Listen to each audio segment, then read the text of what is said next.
clearing. Whether that will continue by the time we get to the end of tonight's ball game, we'll have to wait and see. They were talking about some of the more significant rain may be to our north and not get this far south. We'll see what happens. We don't have to worry about things getting muddy because McDonald County has turf, but it's miserable to watch a football game in the rain and not that much fun to play in the rain either. So for now, we're dry. The sun is actually trying to peek out from behind the clouds in a couple of spots, and we'll see how it plays out as we go on through the rest of the afternoon.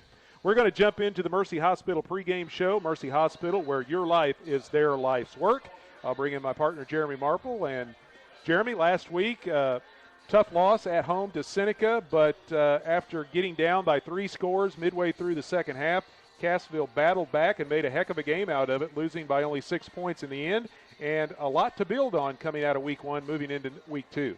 Well, I think they learned a lot about themselves last Friday night as a team, as coaching staff, and obviously week 1 you're going to have a lot of things to work on when you're watching that film, and I'm sure they addressed a lot of those things during practice this week, and typically, a lot of coaches will tell you a team's biggest improvement is from the first week to the second week. So looking forward to seeing the Wildcats out here on the football field tonight after the week of practice and preparation, taking on this pretty good McDonald County football team. Yeah, McDonald County got off to a great start in 2025 last week. We talk about Cassville with a lot of positivity to build on coming into this week. Well, McDonald County coming in on a big high after last week's trip up to Barton County and knocking off the defending Class II state champ Lamar Tigers. They were down 20-0 in the first half. We're still down by 9 with 8 minutes left to go in the fourth quarter, scored 2 touchdowns and pulled off a 39-35 win. Last year, McDonald County won only 2 games all year, and one of those was a 1-point victory here at home over Aurora. This year, they're off to a 1-0 start after that big win at Lamar last week. Yeah, where the Wildcats couldn't quite complete the comeback, the Mustangs were able to do it up at Lamar last week. So a very impressive way to start the season. Here they are at home. They've got the Wildcats in town, so it's going to be an exciting football game. We talked about last week in the postgame, Colton Roark, one of the key offensive players coming back for Cassville. He had a couple of touchdowns, one rushing and one receiving. But a couple of new names, Camden Beebe and Mace Bredesen, had big games for the Wildcats last week as well. Well, McDonald County's quarterback, Ryder Martin, 197 yards rushing, 107 passing.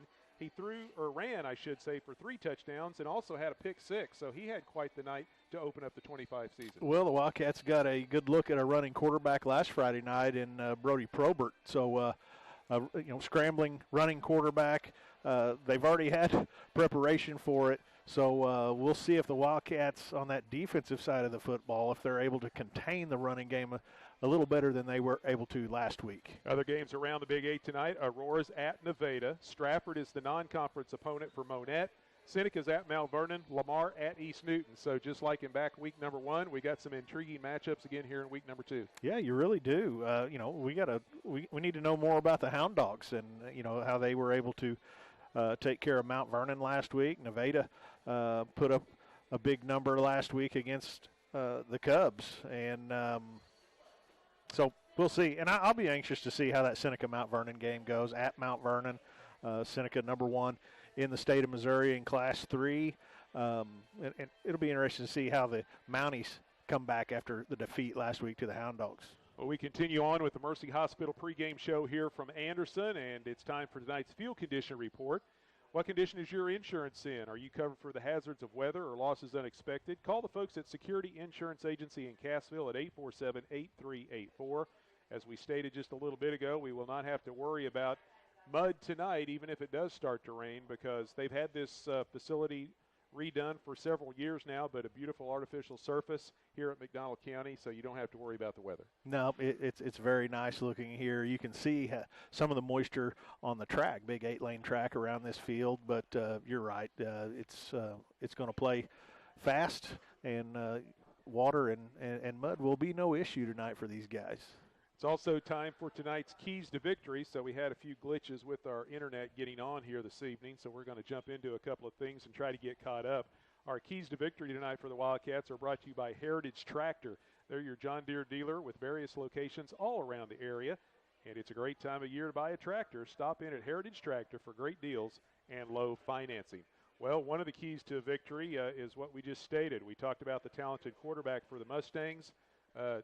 Try to slow him down and not allow him to have a big week like he did last week against Lamar. Well, right. The defensive line of the Wildcats is going to really need to make a drastic improvement over last week. They're going to have to fight right along that line of scrimmage, not get blown, and push back off the football. So the defensive line of the Wildcats and the linebacker play will be huge tonight. Down in the trenches is going to be key tonight as well. Cassville still suffering from some injuries on both the offensive and defensive line, and McDonald County's got some big boys up front, a couple of 300-pounders. You know, it's successful football is won in the trenches, and I felt like the Wildcats last week along the offensive line did a great job. They were physical. I felt like they stood toe-to-toe with the Indians and were able to move them around a little bit and, scored points. So more of the same tonight. They've got a bigger, physically football team they're going to be facing with the Mustangs tonight, but you got to keep the pad level low and just go get it done. I think field position will be key tonight as well. We saw it last week, even though Seneca was able to get a couple of big plays. They had to drive 70, 80 yards most of the time. They didn't have a lot of short fields to work with last week. No, field position's key, and I tell you what, the Wildcat special teams last week, certainly in the return game, was massive. Just a great job on kickoff returns, a couple of punt returns, which really changed the complexion of field position for the Wildcats. They'll need to do more of that tonight. Again, tonight's Wildcat Keys to Victory brought to you by Heritage Tractor. They're your local John Deere dealer. They have new and used equipment, everything from your backyard, farm, or ranch. Whether it's equipment ranging from construction or compact utility tractors to lawnmowers and recreational vehicles, they'll work hard to find the right products for you. Stop by or visit heritagetractor.com. We're going to take a time out, let you hear some more from our sponsors of tonight's broadcast as we continue on here with the Mercy Hospital pregame show. Mercy Hospital in Cassville, where quality care matters.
The score of any athletic event is generally forgotten over time, but the actions of players, coaches, and spectators leave lasting impressions. The next time you attend a high school game, think of how history will remember you. Choose good sportsmanship and help rekindle the spirit of citizenship.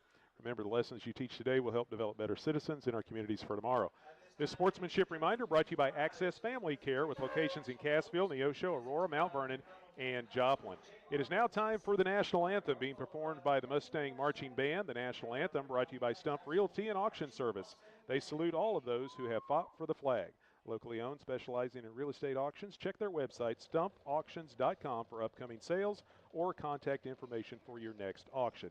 We'll step aside one more time, back with more of the pregame right after this.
Back once again here in Anderson. The Cassville Wildcats on the road, taking on McDonald County here tonight. Big 8 Conference football here on the Talon Network. Glad to be with you on 97.7 FM and CassvilleWebTV.com. Right now we've got a little bit of sunshine and some clearing skies off to the southwest. We'll see if that can hold out and we can stay dry here this evening. We continue on with the Mercy Hospital pregame show. Mercy Hospital, where your life is their life's work. And we jump into tonight's Cassville Wildcats starting lineup.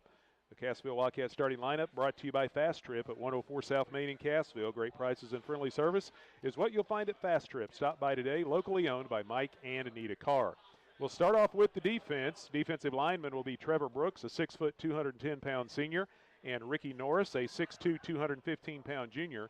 Defensive end, Sky Yang, 5'9", 210 senior, and Zach Myers, 6', 200-pound sophomore. Linebackers will be Mason Bryan, 5'10", 140 junior. Vincent Arguelles, 5'9", 185 senior, and Tristan Thompson, 5'9", 175 senior. The corners will be Mace Bredesen, 5'10", 150 sophomore, and Colton Roark, 6'1", 185 senior. And the safeties, Camden Beebe, 5'9", 170 junior, and Chance Freed, 5'5", 140 senior. Offense for Cassville at quarterback, Jaron Stearns. He is a 6', 150-pound junior. Last week against Seneca, he ran for 21 yards, threw for 107 yards and 2 touchdowns. Running backs will be Tristan Thompson. He ran for 21 yards a week ago. He's a 5'9", 175 senior. And Mason Bryan, he ran for 29 yards, and he was a 5'10", 190 junior. The wide receivers, Colton Roark, 6', 185 senior. Roark ran for 23 yards and a touchdown. He also caught 31 yards of passes for a touchdown as well. And the other wide receiver will be Jaden Castleberry. He is a 5'10", 150 senior. Tight end, Travis Moore, 6'1", 215 senior. And the offensive line for Cassville at center, Isaac Looney, 6', 245 senior. Right guard, Ethan Sizemore, 6', 230 senior. Right tackle, Logan Williams, 6'6", 300-pound senior. Left guard, Ricky Norris, 6'2", 215 junior. And left tackle, Harley Madison, 6'4", 220-pound junior. Again, the Wildcats starting lineup brought to you by Fast Trip. Whether you're in need of fuel, grocery items, fountain drinks, ice cream, snacks, maybe you need some cash, they've got the ATM just inside the door. They've got it all and at the very best prices. Fast Trip, 104 South Main in Cassville, locally owned by Mike and Anita Carr. Well, the McDonald County student body forming the tunnel coming out of the east end. Cassville just making their way out of the locker room. A nice group of folks have come down here to Anderson. They're over on the far side with the black and gold. I'm sure the rain probably scared a few folks away, but it's so far turning out to be a pretty nice evening. The wind has shifted around to the north, and they said the cold front actually went through this morning, and as the showers kicked off this afternoon, that would bring some cooler air with it with the moisture in the air, and it definitely has changed in temperatures over the last couple of hours. When we left to head down here, temperature was still hovering around 70 degrees. When we stopped in Neosho and then got down here in Anderson, we're down to 57 already. Yeah, you could feel it in the air, but that's perfect weather for early September football. I mean, again, like last week, it could be 97 degrees right now, and we've been down here when it's been hot like that. Yes. I'll take this all day long. Exactly, because long-range forecast, and I know they'll change them a half a dozen times before we get to the end of next week, but a week from tonight, they're saying the temperatures are supposed to be back in the 90s for week number 3, so we'll see what happens. Right. We'll see how it goes. First 2 weeks have been very pleasant. Yeah, the 2025 season has definitely been nice with the temperatures for the fans and the players, especially out there in all of that football gear.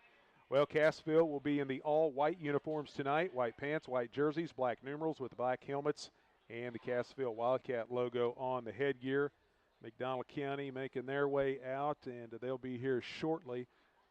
Something that's neat, and I was talking with one of the coaches recently in the Big 8, and they said even though some of the schools in the Big 8 are getting kind of at the larger end of Class 3, we've got a couple of Class 4s with McDonald County and Monette, but until you get to the Class 5 and 6 schools, when it gets really large student bodies, this Big 8 conference, and then a lot of those smaller conferences here in Southwest Missouri, it's still about hometown Friday night football. Everyone comes out. Everyone loves to root on their favorite team, and you see it here at McDonald County. This is a tradition they've been doing for years. They line up all the emergency response vehicles and fire trucks in the east end zone and flash the sirens when they score touchdowns and when the team comes out onto the field. Oh, yeah, and that's what makes Friday night so fun, certainly in southwest Missouri, and it is the community atmosphere that you get at these football games. It's just really fun football. Well, McDonald County makes their way out onto the turf. They're going to be in the red jerseys with white numbers, white pants, and the white helmets the Mustangs will be sporting here for this home game tonight against Cassville. Of course, the Wildcats were at home last week. They're on the road here in week 2. McDonald County was on the road last week. They get to be the home team here tonight. And you notice something right away. We were talking about they've got a lot of big kids, but not a lot of numbers this year for the Mustangs. Yeah, I noticed that just kind of looking over the roster, and numbers are down, but for the guys that they have, they've got some beef on this football team, and when you watch them warm up, they're big dudes. They appear big. We'll see how physical they are, and that's something the Wildcats are going to have to test out early and often.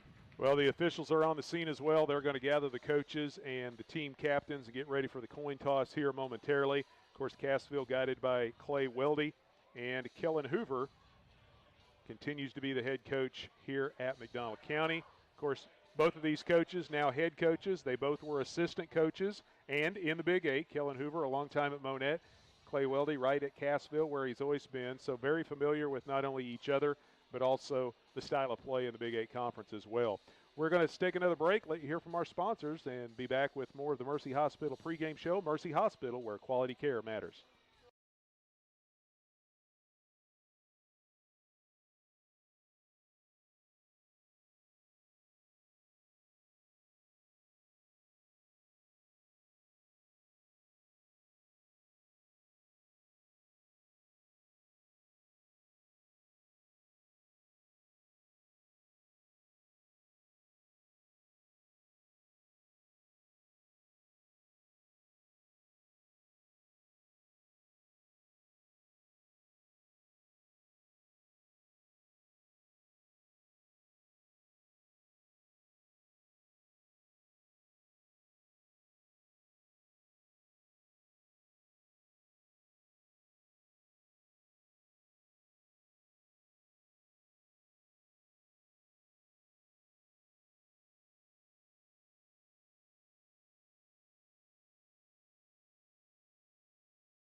Back in McDonald County, the captains and the coaches meeting out at midfield, going over the coin toss and all the preliminaries. Tonight's coin toss brought to you by the Clark Center. They have offices in Berry, Lawrence, and Dade County.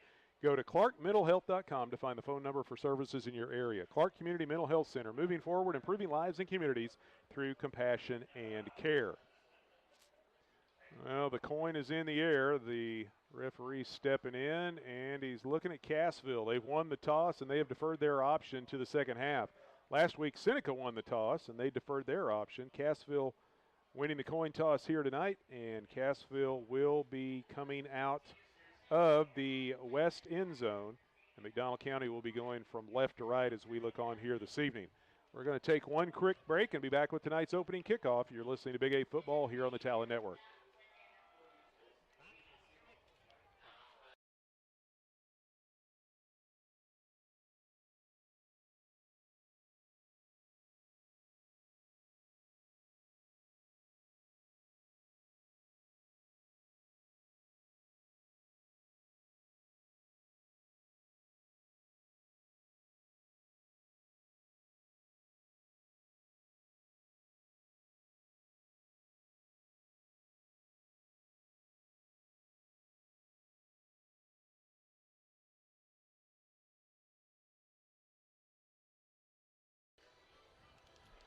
Sammy Clapper and Jeremy Marple back with you here in McDonald County. Cassville will be kicking off to start tonight's football game, and the Wildcat kickoff brought to you by Lane Stubblefield and Reese Nichols. From one Wildcat to another, Lane Stubblefield Realtor with Reese Nichols want to be your real estate agents. Check out all they have to offer at lane.reesenichols.com. Preston Driscoll will be kicking off tonight. Noah Driscoll was doing some of the kicking duties last week, but it is Preston tonight, and back deep for the Mustangs, it is Breck Rubick and looks like Brody Ressler. Ressler's been starting for the Mustangs since he was a sophomore. He's a senior now. He's got a lot of speed back there. And Rubick, another senior, also with plenty of speed. So here we go. We've got a fresh 12 minutes on the clock, and we're just about ready to get this game underway. Driscoll approaches, boots it in the air down the left hash, angling towards the side, and Rubick will haul it in back at his own 8-yard line. Brings it out to the 20. He's across the 25, breaks a tackle, and is hammered down before he can get to the 30-yard line. Good tackle over there on the far side as the Wildcats bring him down. I believe, who was that? That was Camden Beebe with the stop, and it looks like the Mustangs are going to start at their own 28, 1st and 10. Well, we'll see real quick tonight along that Wildcat defensive line what kind of adjustments they made from last week. Mustangs break huddle, come up to the line of scrimmage. Ryder Martin operating from the shotgun. He's got one lone back, twin receivers right, one to the left, and Cassville jumps. The defensive end breaks the plane, and the Mustangs are going to get a free 5 yards. Wildcats had a little bit of the penalty bug last Friday night. Most of that was offensively. But tonight, first snap, that adrenaline's going. They're wanting to, they're fired up. I get it, but you got to be disciplined. Same formation. They've got a man lined up in the slot to the left side as well. Martin calls for the football, and he hands it off. No, he fakes the handoff, throws it out into the flat. Rubick makes the catch, turns it up the sidelines. He's across the 40, trying to stay in bounds, and finally shoved out of play out around midfield. So a big pickup on first down for McDonald County. Chance Freed able to knock the receiver out right in front of the McDonald County bench, right at midfield. Nose of the football right at the 50. It's a gain of 17, 1st and 10 McDonald County. Twin receivers this time go wide to the left. Leo Seos in the backfield along Martin. Throws it down the line of scrimmage this time. The catch is made by the big tight end. That's J.P. Clarkson. And Clarkson, trying to fight his way to the Cassville sideline, is wrestled down just inside the 45 at the 44 for a pickup of 6. Clarkson, big tight end, 230 pounds, 6'2". Colton Roark from his corner position came up and just upended him out there near the Wildcat sideline this time. A couple short passes to get things going for the Mustangs tonight. So 2nd down and 4, McDonald County inside the Cassville 45. 1 minute gone here in the opening quarter. Tonight's first quarter brought to you by Michael's Hardware. They'll give your to-do list a game plan that sure would be a winner. Michael's Friendly Folks, Serious Hardware. Man comes in motion. That's Wyatt Gordon. And McDonald County trying to run the football. And Ryder Martin is swarmed under back at the 45 for a loss of 1. Yeah, they faked the jet sweep right there. Martin trying to go off right side. Excellent job right there by Mason Bryan. The outside linebacker on that side came in, set the edge, did not let Martin get outside, forced him back into the defense. Really, really nice play there by Mason Bryan. After a couple of first downs to get this drive started, now they're facing 3rd and 5 from the Cassville 45. First third down conversion try for the Mustangs. And Martin's going to run the football. He fakes the look down the line of scrimmage, trying to fight down to the 40, and it looks like he just picks up the first down. As, well, one of the linesmen has his knee down at the 41, but they are going to spot it at the 41. So the knee touched down before the ball did, and it's going to be 4th and 1. Yeah, Zach Myers, the defensive end on the right side, just a quarterback draw right up the middle. Myers came crashing down and really kind of stonewalled Martin right there, not letting him get that first down yardage. So 4th and less than a yard to go. They're going to use that big offensive line here. Let's see what they do. Ryder Martin hands it off to Sale. He breaks one tackle, has the first down, and as he rumbles his way down to the 35-yard line. Ricky Norris really fired through that line of scrimmage. He just picked the wrong gap as the ball carrier sidestepped and went straight ahead, picking up that first down. So Soaz picks up 5 yards, 1st and 10 McDonald County as they convert on 4th down, keep the drive alive at the Cassville 36. Well, Soaz, he's 5'4". They've got him listed at 5'4", but 180 pounds. That's just a tree trunk out there. And you can tell by the look of him, he is thick. From the helmet on down, they give on the inside handoff to the man in motion. That's Wrestler. Wrestler trying to break it to the sidelines on the McDonald County side of the field, and he is tripped up at the 33, maybe not the 33. They say he went down at the 34. It's only a 2-yard pickup. A pretty good play there by the left DN, Sky Yang, fighting those blocks. Chance Freed coming in from his safety position in the run support to upend the ball carrier. Nice play. So 2nd down and 8. Ryder Martin gives it to Soaz again, and he spins his way down to the 30-yard line. Did a good job once he got hit, spinning off that contact and picking up an extra yard or two, and it'll bring up 3rd down and about 4. Tristan Thompson, linebacker, had stepped up to try to fill that hole, but you're right, Soaz just made a little spin move. He went down due to the contact, but he was able to pick up a couple of extra yards. 3.5 minutes into the opening quarter, still no score. McDonald County unsuccessful on their first 3rd down conversion try, facing 3rd and 4 here. They give it to Soaz. He steps right, goes back to his left, and takes it down to the 25-yard line and appears to have enough for a first down, and they will move the chains. Yeah, 3 plays in a row, the Wildcats have had defenders in the backfield with the ball carriers. This time it was Vincent Aguilas had shot through. Just a little over pursuit right there. Ball carriers are running right by that deep penetration. So 1st and 10 from the Cassville 26. They go unbalanced left this time. Martin fakes the pass. He's going to run. Trying to get to the edge. Gets a seal block from Soaz. And around the end he goes, and he's finally run out of bounds down around the 15-yard line. But we've got a penalty flag thrown back at the 25, which is only a yard beyond the line of scrimmage. Yeah, I think you're going to have a hold out there on the edge. McDonald County player holding, I believe it was Colton Rourke, had come up and run support and just got tackled. It happened to him last week, and once again, holding call.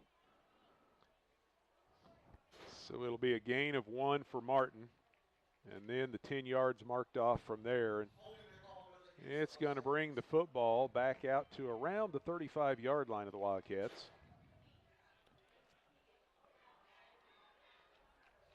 7:50 left to play here in tonight's first quarter. Again, the first quarter brought to you by Michael's Hardware at 186 Sale Barn Road in Cassville. For your project questions, call Michael's. Friendly folks, serious hardware. Back to the 36 after the 10-yard penalty. And it's 1st down and about 23. Twin receivers right. Got a man lined up in the slot that direction as well. Martin's looking that direction. Throws back underneath. The catch is made by Brubeck. And Breck Brubeck takes it down inside the 25, down to about the 22 or 23. And that picks up over half of the yardage they needed to pick up the first down. Brubeck just found himself in a soft spot in the Wildcat defense, and a bullet by the quarterback. And really nice catch by Brubeck. Gain of 14. Rubeck's already got 31 yards on his first 2 catches of the night, and it'll bring up 2nd down and a long 7 yards. Martin this time looks like he wants to run, but he stops short of the line of scrimmage, throws into the end zone, and it's incomplete as he had a man open back there, Wyatt Gordon, but he overthrew his intended receiver. A pretty nice play call right there, faking the quarterback sweep with some blockers out in front. The receivers had kind of gone out like they were going to block. And then they release, and Gordon had gotten a couple of steps on the defense. Ball's overthrown her. That's 6 points. And that's always the issue with a running quarterback. Boy, you got to be careful as to when he's just at some point going to stop and throw the football. So 3rd down and long. Martin rolling to his right. Pressure coming, and he throws underneath, and it's intercepted. Tipped by one Wildcat and picked off by another, as the guy that tipped the ball was Mace Bredesen. And then coming up with the pick was Vincent Arguelles. And Wildcats pick up the turnover. Huge play. First off, Martin, a quarterback, took a shot right there, caused the ball to sail. Bredesen back there in coverage, able to jump up with the receiver, bat the football, and Arguelles with a diving interception. Huge play for this Wildcat defense. So Cassville takes over at their own, looks like 18-yard line, with 7 minutes left to go here in the first quarter. Big hole up the middle, and there goes the running back, and that's Beebe. And Beebe's got out in front ahead of steam, and he is going to take it to the house for the touchdown, right up the middle and all the way in for the early score. One play, and Cassville's on the board. The first thing you do, a play like that, you look for flags, nothing. Great blocking up front. Beebe took it straight at the defense, right down the middle of the field, turned on the Jets into the end zone. What a way to start this game for the Wildcats. Beebe had some big plays last week, and tonight, first play from scrimmage, huge run and touchdown. He had a 60-plus yard run last week, and he also had a kickoff return of 80-plus yards for a touchdown. Well, he gets an 82-yard touchdown run on the very first play from scrimmage. The Wildcat touchdown is brought to you by Willis Insurance. They're one of the oldest businesses in the area. They're conveniently located on the square in Cassville. They also have a location in the Bridgeway Plaza in Shell Knob. Stop by or call 847-3300. Willis Insurance, your trusted choice insurance agent. And the extra point is good by the Wildcats. It's brought to you by Berry Electric Co-op. Internet speed in Berry County is spelled go back. So 6:52 now left to play in the opening quarter. Cassville leading 7-0. Wildcat defensive. Mustangs had the football a long time. Wildcats come up with a big-time turnover, interception. First play from scrimmage, you could see it, the offensive line. Huge hole right in the middle of the defense, and Beebe untouched right until he got about the 3-yard line, was finally caught and into the end zone. Yeah, he had quite the burst of speed coming up through the line of scrimmage, because I had looked down to make a quick mark on my score sheet, and I look back up, and he's already out across the 40-yard line. Yep, just busted through there untouched. Well, the Wildcats now set to kick it away. The Wildcat kickoff brought to you by Lane Stubblefield and Reese Nichols. They want to be your real estate agents. Check out all they have to offer at lane.reesenichols.com. Driscoll drills this one back down the near side, and once again it'll be Breck Rubeck. Brings it out across the 20, across the 25. He's got a seam. He's across the 35. Ball comes loose at the tail end of the play, but did the ground cause the fumble? And they say, yes, it did. They say McDonald County will keep possession. So the Mustangs catch a break right there as he was hit and fell to the turf. The ball popped free, but they said the ground caused the fumble, and the Mustangs will have it at their own 38. Very close right there. Mustangs dodge a huge bullet. And this Wildcat defense back on the field. They were out there quite a while in the first series, didn't get much of a break as the offense scored on the first play, and here they are again. Well, McDonald County had it 13 plays their first possession, took 5 minutes off the clock, but the turnover stalled them out inside the Cassville 25. Here goes Ryder Martin around the left end. He's got some room. He gets a block downfield and is finally chased out of bounds by Colton Roark down around the Cassville 40-yard line. Yeah, Martin does a really nice job with his ball fakes as he faked it to Soaz. Fooled me. I thought Soaz had it coming off the right side. Martin pulls the football, gets a seam out there, and a big gain. Finally run out on the Wildcat sideline. To pick up at 22, 1st and 10 Mustangs at the Cassville 40. We're down to 6.5 left to go in the opening quarter. Wildcats lead at 7-0. Ryder Martin this time gives it to Soaz. He waits for a block and pushes his way down close to the 35-yard line. They're going to spot him down at the 36 for a pickup of 4. Yeah, brought down there by Sky Yang, also Tristan Thompson, the linebacker on that side. Again, tonight's first quarter brought to you by Michael's Hardware in Cassville. Michael's Hardware will quarterback your project with the right tools and supplies for the job. Michael's, friendly folks, serious hardware.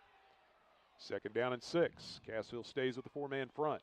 McDonald County unbalanced to the right side. Ryder Martin, a little delayed snap call this time, and he's going to run it. He's got Soaz leading the way, gets to the edge, turns it up the McDonald County sideline, and races down inside the 30 before he finally is pushed out of play. Yeah, just kind of out of the shotgun, just student body right there. Martin takes the snap, blockers, lineman pulling, getting out on that edge. He's able to get to the corner, forced out of bounds by Tristan Thompson. You kind of see how this offense is set up, why he had the yardage he had last week. It's a gain of 7, picks up the first down. First and 10 Mustangs at the Cassville 29. Wildcats lead at 7-0. We're down to 5:50 left to play here in the opening quarter. Handoff goes to Soaz, waits for a block, bounces it to the outside, keeps the ball tucked in the side with both hands, and rumbles down inside the 20 and picks up another first down. Yeah, Mustang offensive line creating some room. Soaz again, not tall, but listed at 5'4", and he's able to kind of sneak in there behind those giant offensive linemen and get through that line of scrimmage. It's a gain of 12, first and 10 Mustangs. They are moving the ball once again, and for the second consecutive possession, they pushed inside the Cassville 20-yard line. Last time they turned it over. We'll see what happens this time. Soaz gets the call, right up the gut he goes, dragging tacklers with him all the way down to about the 12-yard line. Very low center of gravity. He's just able to kind of get behind those pads and power his way ahead. Doesn't seem to be affected much by first contact. It's a gain of 5. He's got 34 yards on his first 6 carries of the night. Ball spotted down at the Cassville 12-yard line. Clock continues to roll. We're down to 5 minutes left to go in the opening quarter. Cassville with the 7-0 lead. McDonald County knocking on the door once again. Second down and 5. Man comes in motion. That's Ressler. And the handoff goes to Soaz, and he is hammered. Big hit put on by Zach Myers, and it's going to be a tackle for a loss. Myers got off his block in a hurry, got in the backfield, brought Soaz down. He's a little slow to get up, might have fallen on that football. Myers all over him. It's a loss of 3 back just outside the 15-yard line. And it'll bring up third down and 9.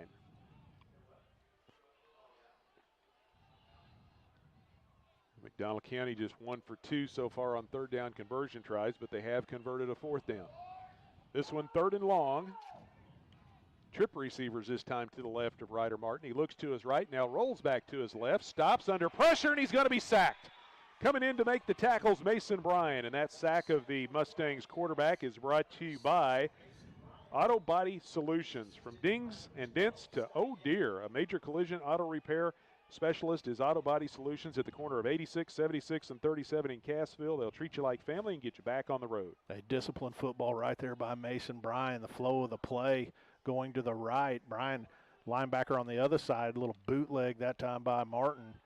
Mason Bryan right there to bring him down. So it's a loss of 7, and the Mustangs going the wrong way right now.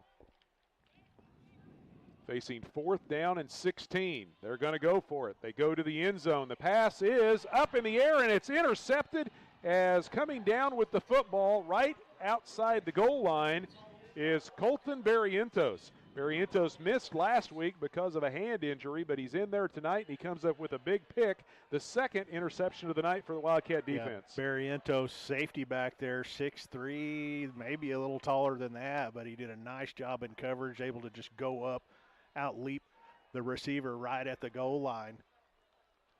Cross the goal line so the ball will come out to the 20, but once again, the Wildcat defense bending a little bit down the field, not breaking, coming up with a couple big-time turnovers. Well, Cassville started their first drive at their own 18, and one play they scored. This time they start at their own 20, and the Wildcats are running the ball on first down once again. This time, not so much success as Camden Beebe took it to the house last time. This time he stood up after a gain of only 3 yards. Yeah, Beebe kind of ran into a wall right there, tried to adjust and skip back to his left. Not much room to work. We're down to 3 minutes left to go here in the first quarter. Cassville leading 7-0. Wildcats with the football, second down and 7. at their own 23-yard line. Single receivers right and left, split backfield behind Jared Stearns.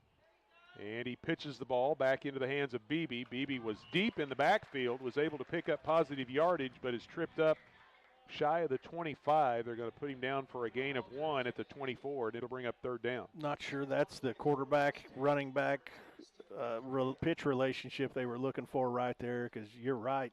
Stearns pitched the ball backwards pretty far. Beebe had to do what he could just to pick up some positive yardage right there. So big third down play facing Cassville right here. McDonald County lines up with a 4-man front. 3rd down and 6.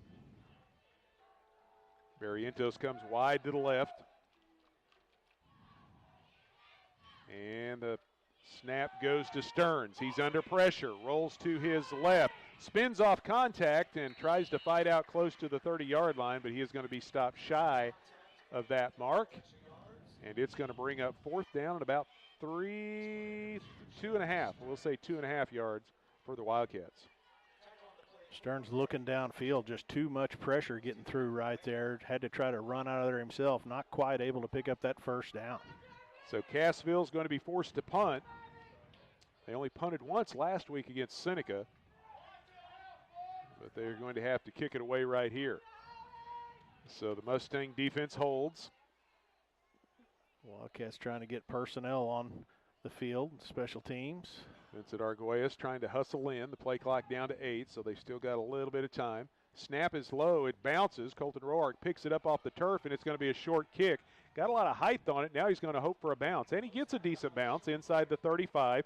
Tries to back up, and they down it at the 34-yard line. Low snap right there. Roark able to scoop it. Had to kind of hustle to get the punt away.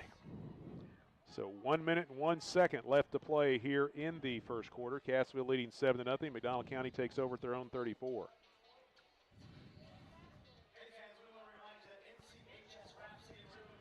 $38-yard kick, no return. And the Mustangs with their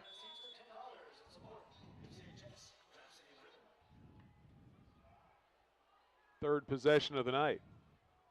Ryder Martin bobbles the snap, throws down the line of scrimmage to Wrestler. He makes the catch and takes it out across the 40, out to about the 42. Picks up about 7 or 8 yards. We're going to say his knee went down at the 41, so it will be a 7-yard gain, bring up 2nd down and 3. Just quick throws right down the line of scrimmage this time. Create a little space for your athletes. Did a nice job gaining some yardage there. First catch of the night for Brody Wrestler. 2nd down and short with 30 seconds left here in the opening quarter. Lights are slowly starting to take effect here in McDonald County as the sun going down behind the clouds. Ryder Martin this time fakes the handoff to Soaz, and he wants to run, and he's tripped up in the backfield. Good defense by the Wildcats as they get to the Mustang quarterback and drop him for a loss back at the 39. Nice job by Thompson right there, coming upfield, getting into the legs of Martin and bringing him down. Loss on the play. So 3rd down and nearly 6 to go for the Mustangs, and they're going to let the final seconds tick off the clock here in the opening quarter. After 12 minutes here in Anderson, the Cassville Wildcats lead the McDonald County Mustangs 7-0. We'll step aside, be back with quarter number 2. You're listening to Big A Football here on the Talon Network.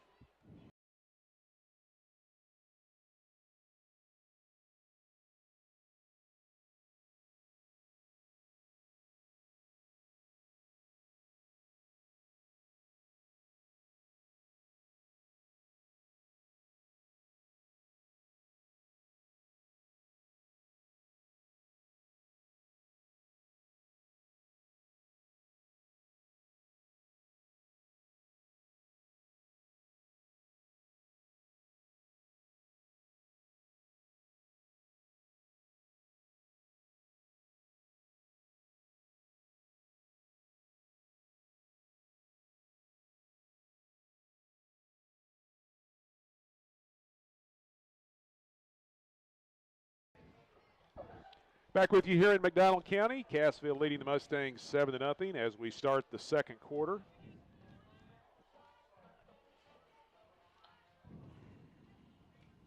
McDonald County with possession of the football. Tonight's second quarter brought to you by Roark Diesel. Since 2006, they've been providing Cassville and surrounding area with a huge selection of diesel products. Call Roark Diesel at 847-6560 or online at roarkdiesel.com. On 3rd down and long, Brody Ressler hauls in the pass from Ryder Martin and picks up a first down out at the 47-yard line. 3 receivers out on that side of the football field. One actually tied in, but just they had the numbers. 2 defenders over there, and Martin found the open guy. So the Mustangs convert on 3rd down. 2 of 4 now on 3rd down conversions. Keep the drive alive once again. Fake the handoff to Soaz down the line of scrimmage. The catch is made by Brubeck, and then he is swarmed under by a bunch of Cassville defenders. Got slowed down just a little bit there by Mace Bredesen, and then 3 more Wildcats came in to finish him off for no gain on the play. Bredesen had his eyes on the quarterback, was able to shed his block, get there, and hold him up. And as he gets a little stronger, he's going to make that play. He's a sophomore, young player, good athlete, but he did enough right there. So 2nd down and 10 for McDonald County. They keep the receivers in tight this time. Martin operating out of the shotgun, brings Ressler in motion. No correction, that was Wyatt Gordon. Martin's going to run it himself, though, and slips in between a couple of offensive linemen and then breaks into the linebacking core of the Cassville Wildcats and dives ahead. And he is going to come up just shy of the first down, 3rd and 1. Yeah, I'll tell you what, these big offensive linemen of the Mustangs, they get out and pull and get around that edge and lead the way for Martin. So another 3rd down situation for McDonald County. This one 3rd and short at the Cassville 44. And they give it to Soaz, and he's got that big line, and he's got the first down. Able to pick his way around the right end and dives inside the 40 down to the Cassville 37, picks up 7 yards. That offensive line did a nice job there of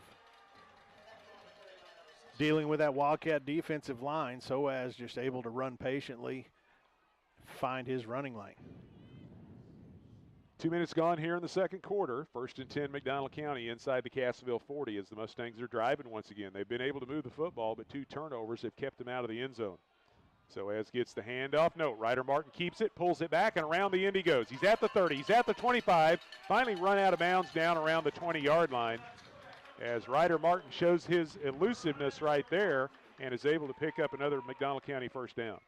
Yeah, again, just the ball faking in the backfield, doing a nice job holding those linebackers still. And then Martin pulls that thing and shows nice speed, able to get around the edge all the way over the Wildcat sideline. To pick up a 15 yards for Ryder Martin. He's got 48 yards on his first 9 carries of the night.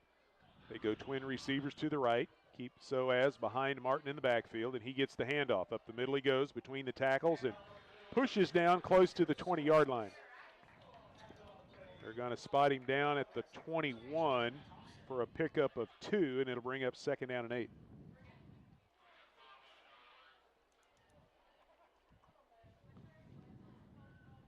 We're down to 9:15 left to go in the first half.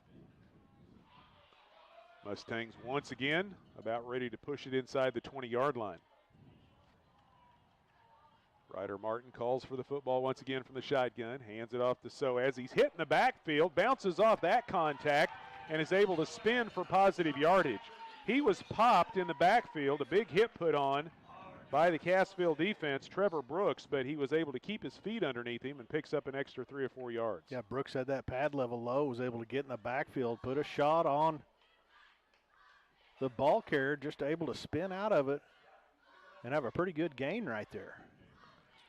So 3rd down and 2 for McDonald County at the Cassville 16.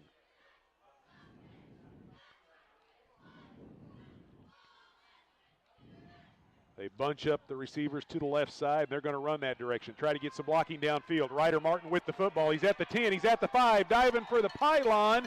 And he stays in bounds and scores the touchdown. Once again, showing that nice speed, and the Mustangs attacking the edges of this Wildcat defense for big yardage. 3rd series, they're finally able to get some points on it. But the Wildcats, again, we saw it last week, not able to set that edge. And the Mustangs watch that film, and they're really attacking the edges against this Wildcat defense tonight. A 16-yard touchdown run for Ryder Martin gets McDonald County on the board, and now the extra point try to tie it up. Stephen Benamia comes in. And the kick is up, and it is no good. Comes up a little short. He got underneath that one and pooched it up into the air. So the conversion attempt fails, and Cassville hangs on to the lead, 7-6 with 8:15 left here before halftime. Well, they were moving the ball their first 3 series. Wildcats coming up with a couple of interceptions this time. Rather than try to throw for the touchdown, they run it in. Martin, with his legs, did a lot of damage on that drive. Tonight's second quarter, once again, brought to you by Roark Diesel. They're located just north of Cassville on Highway 37. They're the leader in the region for diesel performance. If your engine's not running just right, bring it to Roark Diesel. They specialize in diesel performance. Find them online at roarkdiesel.com or give them a call, 847-6560. Well, the third time was the charm for the Mustangs. As their third possession of the first half, they're finally able to put it in. 10 plays, 66 yards. Once again, taking a lot of time off the clock. They've had 2 5-minute drives, and that one results in a touchdown. Time of possession heavily in the favor of the Mustangs early in this one. Wildcat offense would like to get something put together. A nice drive put together, work their way down the field this time. Camden Beebe and Mace Bredesen drop back deep for the Wildcats to await the kick of the Mustangs, Miguel Mora. Beebe had 150 yards plus return yardage last week, and they are kicking away from him. It's a short kick fielded up at the 26-yard line and brought back out by the return man, Andon Gautney. So it was a short kick only to the second wave of Cassville return players, and Gautney with a nice return back out to the 39. Yeah, nice job there by Gautney to step up and catch the football. A lot of times you'll see on that short little pooch kick, they'll call for a fair catch right there. Gautney said nope, he took it, got through that first line before he was brought down. Good return, good starting field position for the Wildcats.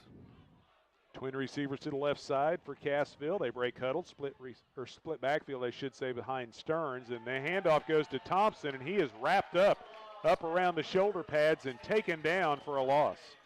I believe that was Beebe once again with the carry, Sammy. Yep, you are correct. Camden Beebe gets up off the bottom of the pile. Tristan Thompson was the lead blocker on that. My bad, and it's a loss of 1. Trying to go off right tackle, a little power football, and Mustangs, since the first play from scrimmage, have really shut things down between the tackles. So second down and 11 now with 7:40 left to go before halftime. Cassville with a 7-6 lead. They've got a lone receiver over to the short side in front of the Cassville bench. They go with the full house backfield. This time they hand it off to Colton Roark, and Roark is able to bounce it to the edge, takes it across the 40 out to the 42, is able to pick up about 4 yards, and it'll bring up third down and long. Going off left side this time, a little spin move at the line of scrimmage. Roark is able to sneak out of there, was tripped up a little bit, and a short gain there for the Wildcats. Cassville failed on their first third down conversion try of the night. We'll see what they can do here. Third and long at their own 42. Roark comes wide to the right. Up to the line of scrimmage comes the Cassville Wildcats. Stearns, pump fake, looking downfield for Roark. He's got a step on the defender, and the catch is made at the 30. Breaks the tackle at the 20, 10, 5, touchdown Wildcats. Cassville goes over the top to Colton Roark, and they add to their lead. That play, great setup right there. The Wildcats, Roark, the receiver on this side, he faked the slant. And a little pump fake from Stearns, and Roark faked the slant. He put his foot in the ground, got behind the defender. Great throw by Stearns right there. Roark with the catch over the shoulder, and then showed that speed into the end zone. Stearns just dropped it right over his shoulder. Good throw. A 58-yard touchdown pass from Jaron Stearns to Colton Roark, and now the extra point try is up, and it is good off of the foot of Preston Driscoll. So Cassville adds to their lead, 14-6 now over the Mustangs. The Wildcat touchdown brought to you by Willis Insurance. You can give them a call in Cassville at 847-3300. If you're at the lake, call their office in Shell Knob in the Bridgeway Plaza at 858-3747. Stop by and get a quote today. Willis Insurance, your trusted choice insurance agent. And the extra point for the Wildcats brought to you by Berry Electric Cooperative. If you suffer from buffering, call Gobeck. Your business needs Gobeck.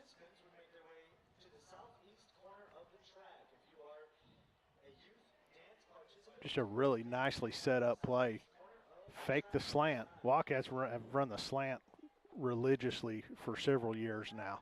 This time they fake it. Roark starts on the slant, puts his foot in the ground, makes a move, gets by the defender, and Stearns just laid the ball up real nice, just dropped it in a bucket right over his shoulder.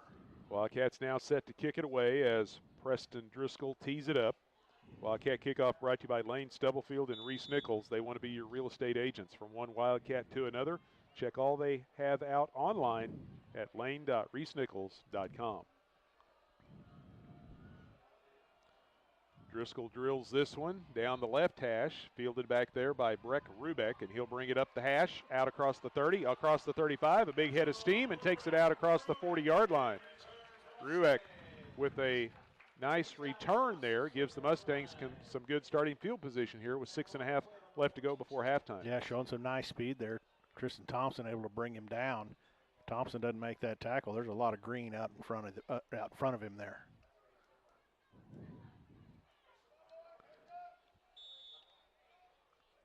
McDonald County turned it over their first 2 possessions of the night, but scored a touchdown the last time they had the football. Right now, 1st and 10 at their own 41. Wrestler comes in motion. And he will get the handoff from Ryder Martin. Breaks the tackle. Around the right end he goes. Turns it up the sidelines and takes it out across the 50 into Cassville territory. And does he have enough for a first down? We're going to see where they spot the football. They put it down at the Wildcat 49, and that is good enough for a first down. Just a little jet sweep there around the right edge all the way near that Wildcat sideline. Able to get the corner, and again, the Mustangs attacking wide. They're going sideline to sideline and getting downhill on this Wildcat defense. It's already 11 first downs picked up by McDonald County here in the first half. Cassville showing blitz from the edge. Ryder Martin wanting to run the football, and he's hit in the backfield. And he is going to be dropped for a big loss. Good job that time and good penetration by Zach Myers. We've been calling his name quite a bit here in the first half. He gets a big quarterback sack right there. And that stoppage of the quarterback there in the backfield brought to you by Auto Body Solutions. They'll get you back on the road in no time. Stop by and see Dool and the gang at Auto Body Solutions. Yeah, Myers, again, defensive end on the right side, able to shed his block, get his arms wrapped around Martin.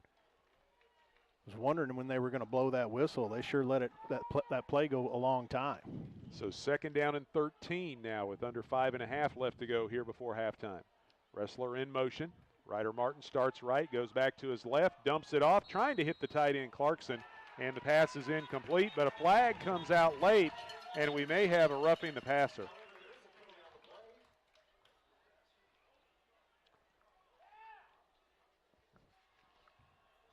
Myers, again, the defensive end, in pursuit. Got his hands on Martin before Martin threw the football. Martin let the football go, and he was brought to the ground. Well, this is going to be the 15-yarder for the roughing the passer. They needed 13 to pick up the first down, so they'll move the chains and take it all the way down to the Cassville 37-yard line. That, to me, looked kind of like a continuation of the play, but officials saw it differently, and that's a big penalty right there.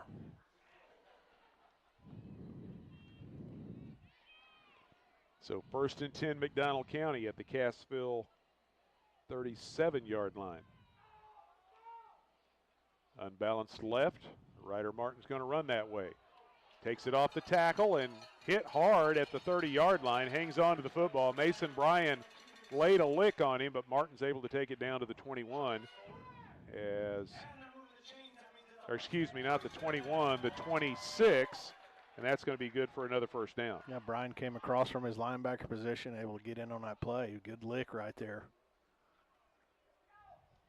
Ryder Martin now unofficially 71 yards here in the first half running the football on 12 carries.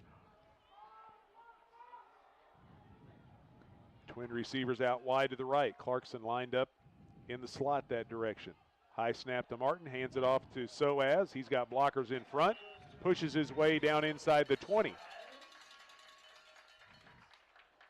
Soaz off the right side that time. He just got in behind that offensive line and broke off the hip of the right tackle, picking up that yardage. It's a gain of 7 down to the 19. Clock continuing to roll down to 4:20 left to go before the half. 2nd down and 3 for the Mustangs. Martin continuing to operate from the shotgun. He's got Soaz in the backfield with him, and he gives the ball to the running back, and big surge right up the middle again. And Soaz trying to fight his way down to the 15. Looks like he's got enough yardage for the first down. They're going to spot him a little short. Ooh, I'm talking inches short. He needed to get the 16, and that's where they put the football, but they're saying third down and inches for the Mustangs. So McDonald County now 3 of 6. Correction, 3 of 7 on third down conversion tries here in the first half. This will be their 8th attempt. And Ryder Martin is hit behind the line of scrimmage, and he surges forward as he was hit by Sky Yang trying to fight for the first down marker, and it looks like he's coming up short.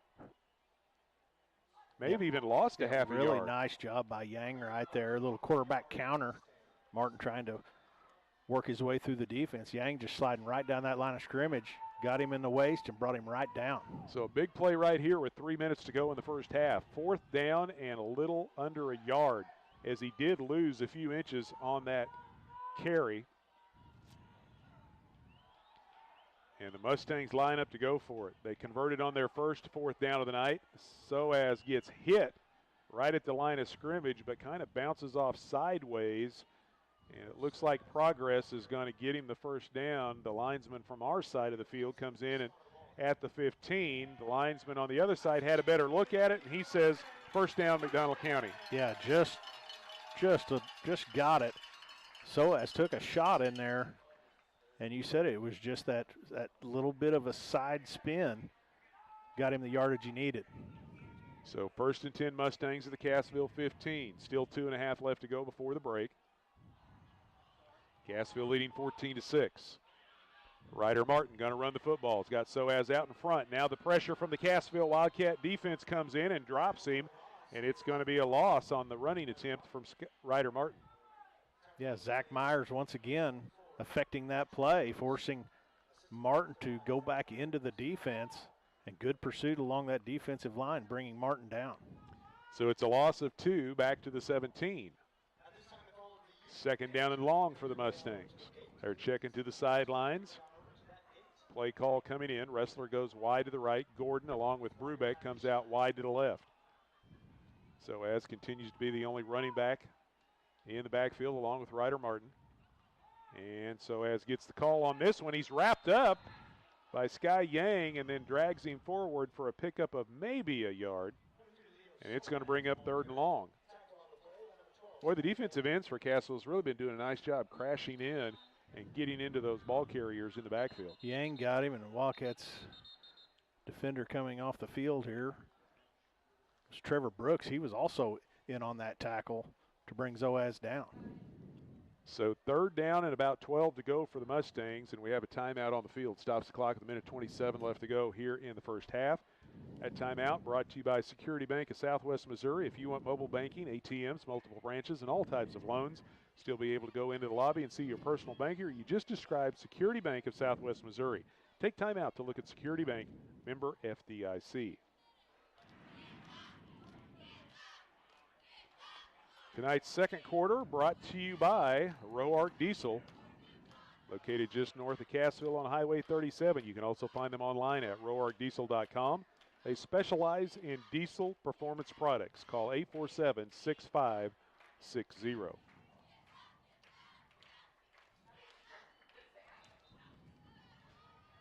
3rd and long for the Mustangs with 91 seconds left here before halftime. Cassville leading 14-6. A long run and a long pass play for Cassville has resulted in their 2 scores. McDonald County, with a couple of time-consuming drives, they were able to punch it in on that 3rd attempt down the field on a 16-yard run. Ryder Martin gives it to Soaz. Up the middle he goes, a big hole, and he breaks free and takes it down to the 10-yard line, gains 6 yards. Got about half of what they needed for the first down. And it's going to bring up 4th and about 4.5. Clock ticking towards 1 minute remaining in this half. They need to get to the 6 or just a little inside the 6 to pick up the first down. But time, as you said, becoming a factor as well, as we're down to 60 seconds left to go before the break. And the play clock is down to 20. And the Mustangs using some precious seconds there to get that play call in. Ryder Martin keeps it himself, dumps it down the line of scrimmage, tries to set up a little screen over there. The catch is made, diving for the end zone, and he's going to come up short as the catch was made by Wyatt Gordon. Or was that Brody Ressler? It was Gordon making his first catch of the night. McDonald County going to have to use another timeout with 38 seconds left in the half. Yeah, just a fake to the running back, then fake quarterback sweep, and then throw it right down the line of scrimmage to the receiver. A lot of options right there. A lot of things a Wildcat defense having to adjust to. They get enough for that first down. 38 seconds remain here as the timeout was called. It's an 8-yard pickup on the pass completion to Gordon. The timeout on the field brought to you by Security Bank. Everyone has debit cards, ATMs, mobile banking, but at Security Bank of Exeter, Cassville, and Wheaton, you sit across from a neighbor and a decision maker. Security Bank has all the newest banking features with the same hometown service. Security Bank, member FDIC.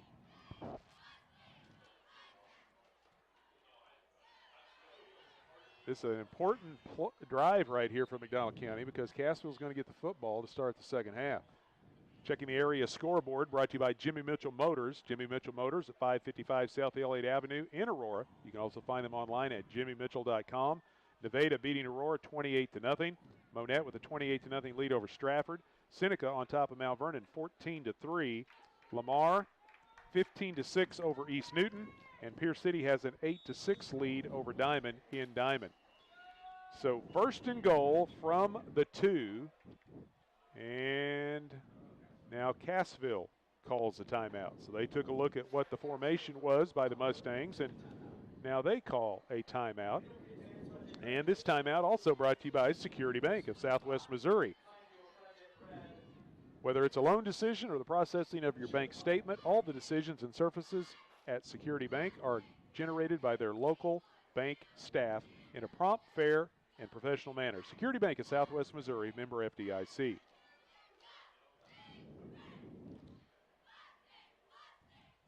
Scores are coming in fast and furious as most of the ones you just read have changed.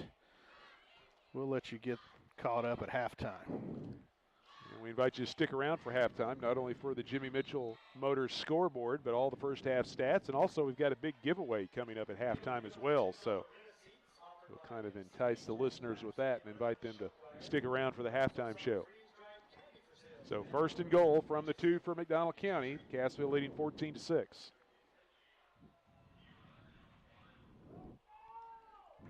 Wind continuing to blow out of the west-northwest, which is at the back of the Mustangs right now. Ryder Martin from the shotgun. Twin receivers bunched up to the left side. They go unbalanced that direction, give it to Soaz. He is hit by Mason Bryan and is going to be wrestled down.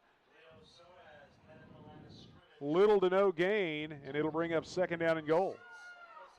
Nice job there, Mason Bryan, the linebacker, stepping up, filling that hole, bringing the ball carrier down. McDonald County going with a little misdirection. Ryder Martin was looking to the sideline like he was waiting for the play, and they gave a direct snap and went into the end zone, but we got flags thrown as we may have a little motion or illegal procedure here.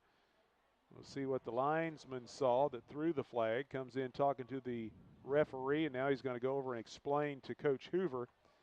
Coach Hoover's not buying it either. He's voicing his displeasure with the flag, but the Mustangs are going to be backed up. Little procedure right there. Clock now reads 16 seconds. Moves it back out 5 yards to the 7. The penalty against the Mustangs brought to you by the Rib Steakhouse. They're the area's go-to for the best steaks, barbecue, fish, chicken, and more. They're open Wednesday through Saturday, 3 to 9, with specials every night at the Rib. So the second and goal from the 2 now turns into second and goal from the 7. If they work it right, they can get a couple of plays off here, but we'll see what happens. Ryder Martin takes the snap. He's going to want to run. He's got Soaz leading the way, gets to the edge. He's at the 5 and into the end zone. Almost the identical play that he scored the touchdown on back earlier in the football game.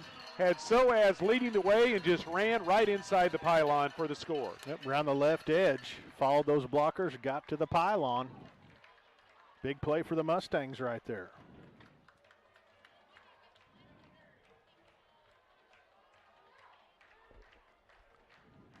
So McDonald County cuts the Cassville lead down to 2, and we'll see if they want to try to get that missed extra point back.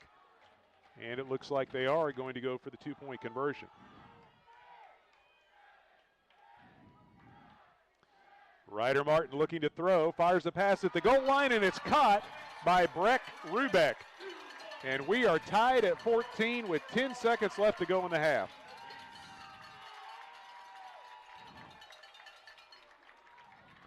A 15-play, 59-yard drive capped off by the 7-yard touchdown run from Ryder Martin, his second rushing touchdown of the half. And we are all knotted up at 14 with 10.6 seconds left to go before halftime. You know, the Mustangs managed to eat up most of the remaining clock. 10 seconds remain here. Didn't want to give the Wildcats too much time to answer. But Ryder Martin has been an issue for this Wildcat defense tonight.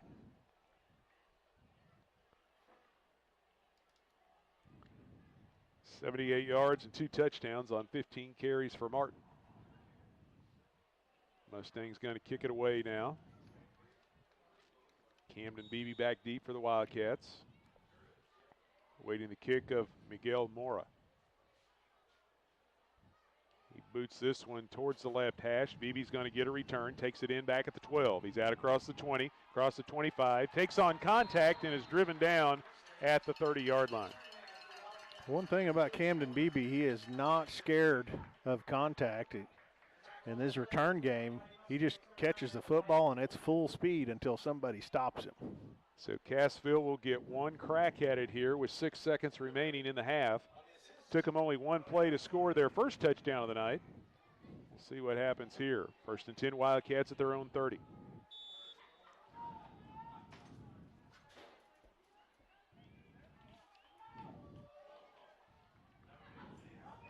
Lone receiver out to the right side's Colton Roark. Cassville breaks huddle, comes up to the line, and we've got penalty flags. Somebody may have moved a little quick there. Cassville's got 2 penalties against him here in the first half for a total of 20 yards, and this one's going to go against the Wildcats as well, as it will be motion against Cassville. Back them up 5 yards, back to the 25. So 5 seconds now left before the half. It's been a fairly rapidly played first 2 quarters of football here in Anderson tonight. Still shy of 8 o'clock. Receivers right and left now for Cassville. 1st and 15. Jaron Stearns, handoff up the middle to Tristan Thompson, takes it out to the 31, and that'll do it here for the first 2 quarters in Cassville. In Anderson. For Cassville, that was the first carry of the night for Thompson, and it goes for 6 yards. And we have reached intermission here in McDonald County. As they head to the locker room, it's Cassville 14, McDonald County 14. We'll step aside, be back with the halftime show. You're listening to Big 8 Conference Football here on the Talon Network.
Sammy Clapper and Jeremy Marple back with you here in McDonald County. We are tied at 14 here at halftime. I want to remind you that tonight's game is not only a competitive contest between these two schools, but it's also an educational experience for the students involved. Because high school activities are about learning life's values, we want to remind everyone to do their part in keeping our hometown sports a positive experience. When you attend your next game, do your part to help rekindle the spirit of citizenship by showing good sportsmanship. You'll be teaching a positive lesson, and you'll be preserving a proud tradition in the state of Missouri.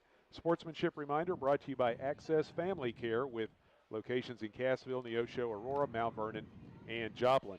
Tonight's game also brought to you in part by Four State Dental Care. They're building beautiful smiles in southwest Missouri. They have 3 locations to best serve you and in-house insurance and benefits plans. That ensures your smile will be beautiful at an affordable price with Four State Dental Care.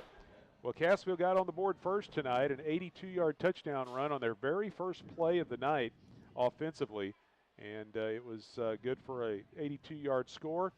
Preston Driscoll kicked the PAT, and the Wildcats were out in front 7-0.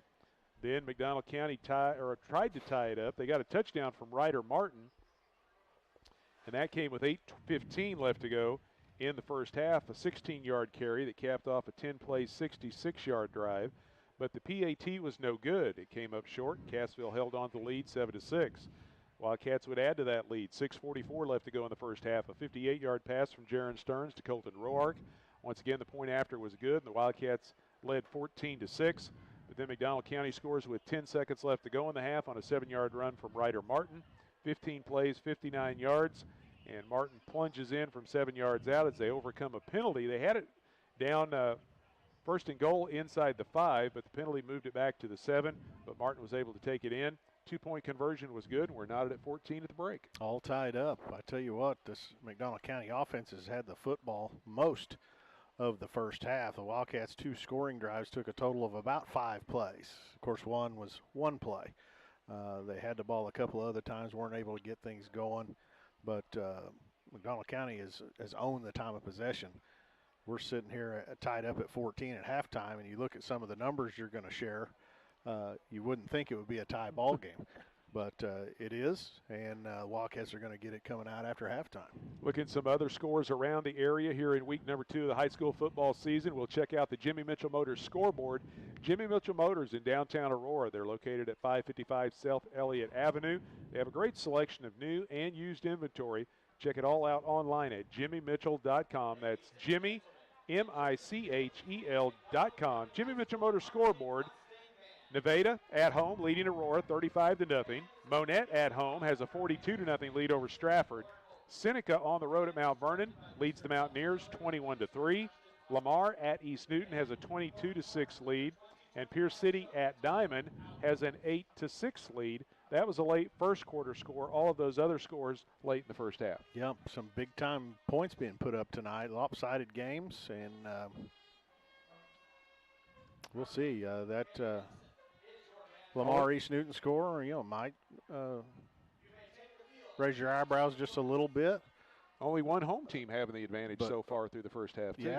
Yeah. So, I don't know. We'll see what the second half holds in that Seneca-Mount Vernon game, but looks like Nevada and the Cubs in Monette are going to cruise to some mercy clock victories tonight. Yeah, and I correct myself. Monette there at home as well. So 2 home teams out of the scores we just gave you with the advantage. The 4 road teams in the other games, including the one that we're calling here, all either tied or with the lead. So, again, that's the Jimmy Mitchell Motors scoreboard brought to you by Jimmy Mitchell Motors in Aurora. Find them online at jimmymitchell.com. We're going to take another break, be back with some of the first half stats. You're listening to Big 8 Conference Football here on the Talon Network.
Back with you here in Anderson. We are at halftime. 14-14 is our score between the Cassville Wildcats and McDonald County Mustangs. Looking at some of the numbers from the first two quarters.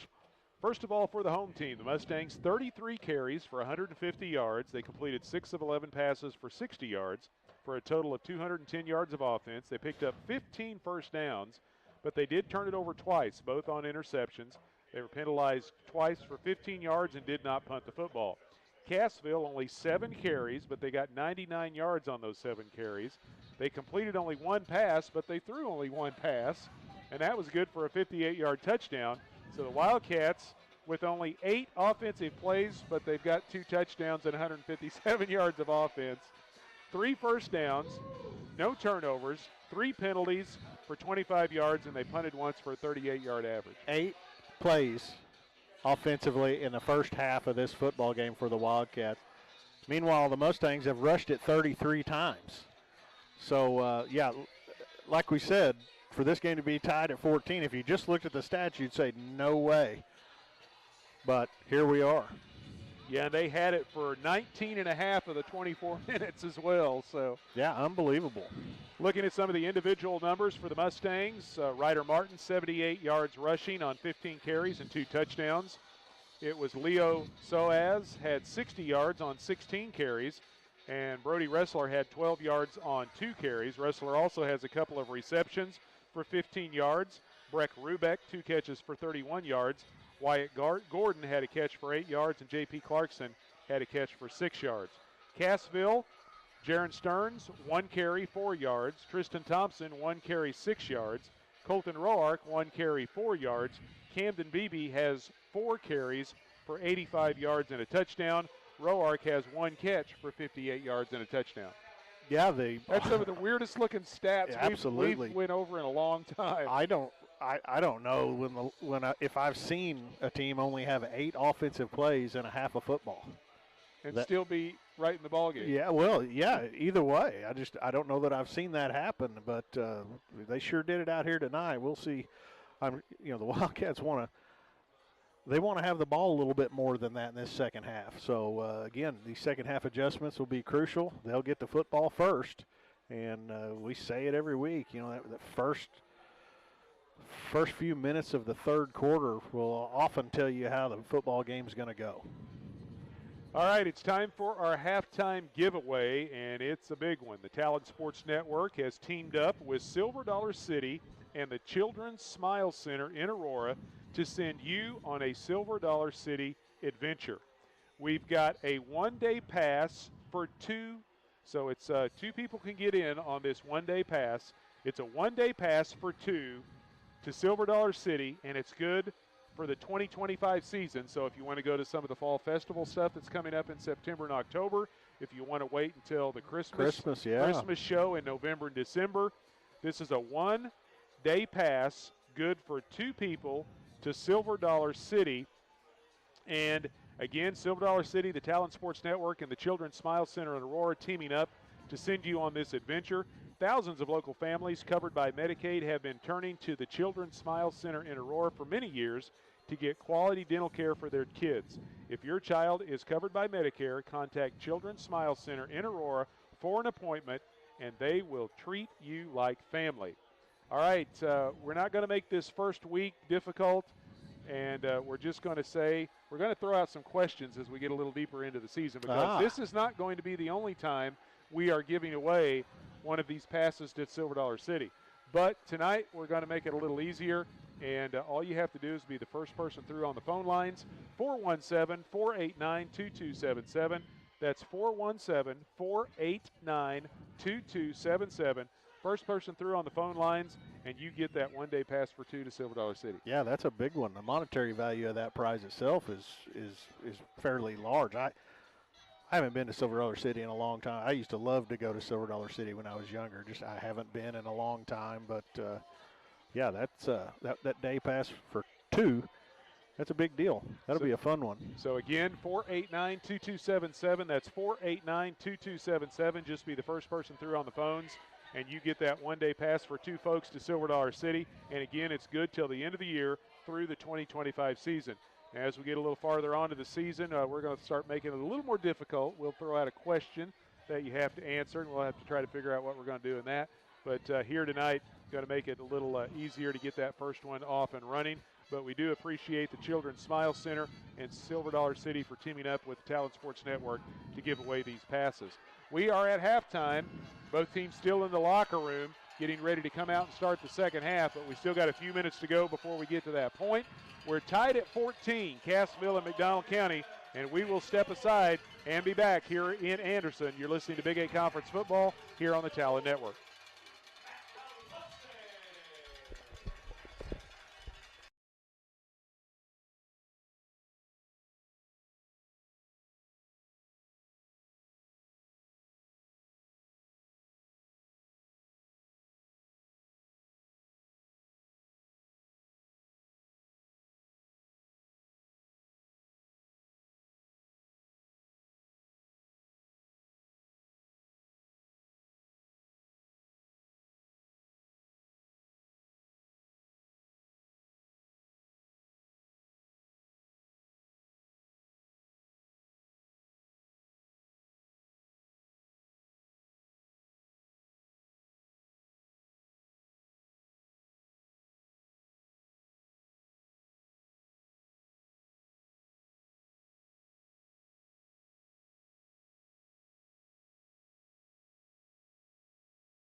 Sammy Clapper and Jeremy Marple back with you here in Anderson. 14-14 is our score here at halftime. Both teams back out on the field, completing their warm-ups, getting ready to start the third quarter.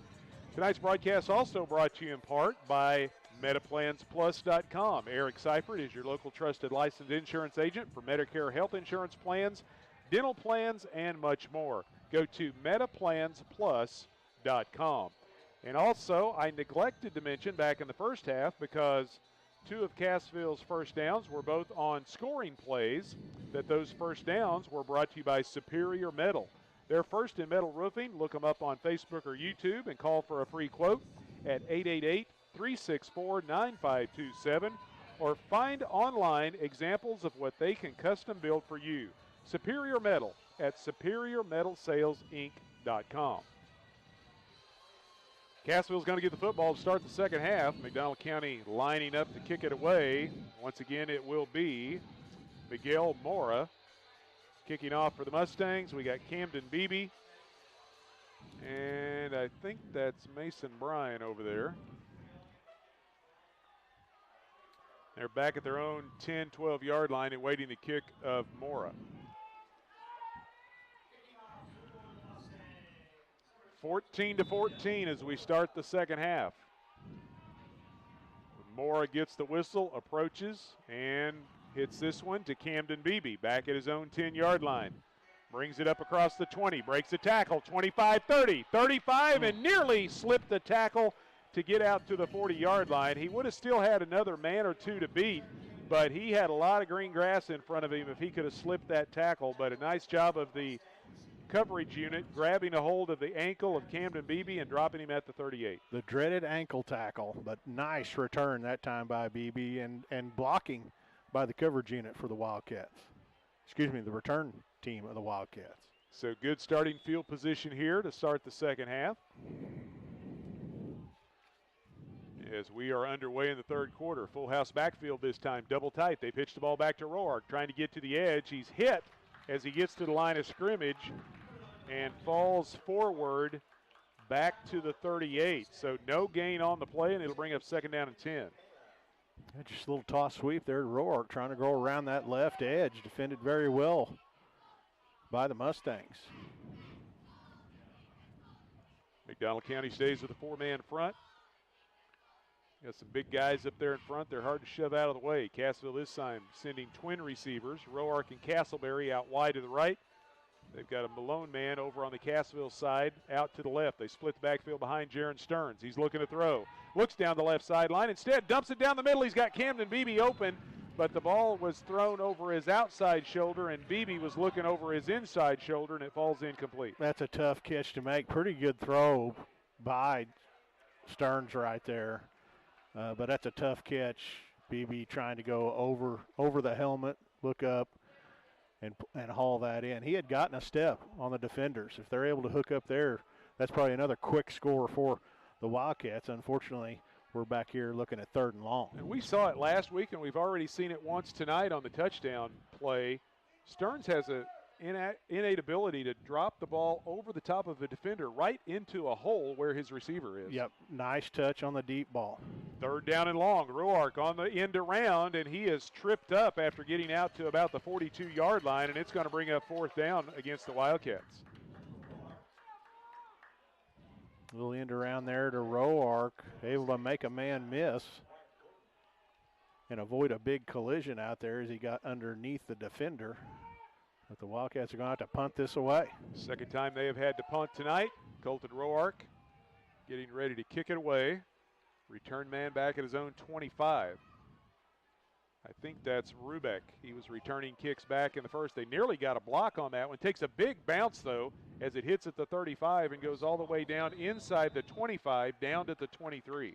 Well, the snap took a while to get back to Roark right there. He, again, had to rush to get the punt away. Nearly blocked there, but he got enough on it and got a great roll down there, taking the Mustangs back to about the 23-yard line.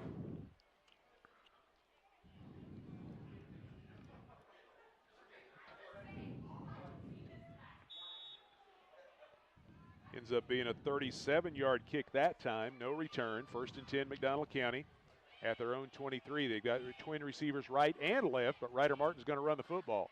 And he is hit as he gets to the line of scrimmage and is going to be brought down short of the 25. It's a gain of only 1, and it'll bring up 2nd down and 9.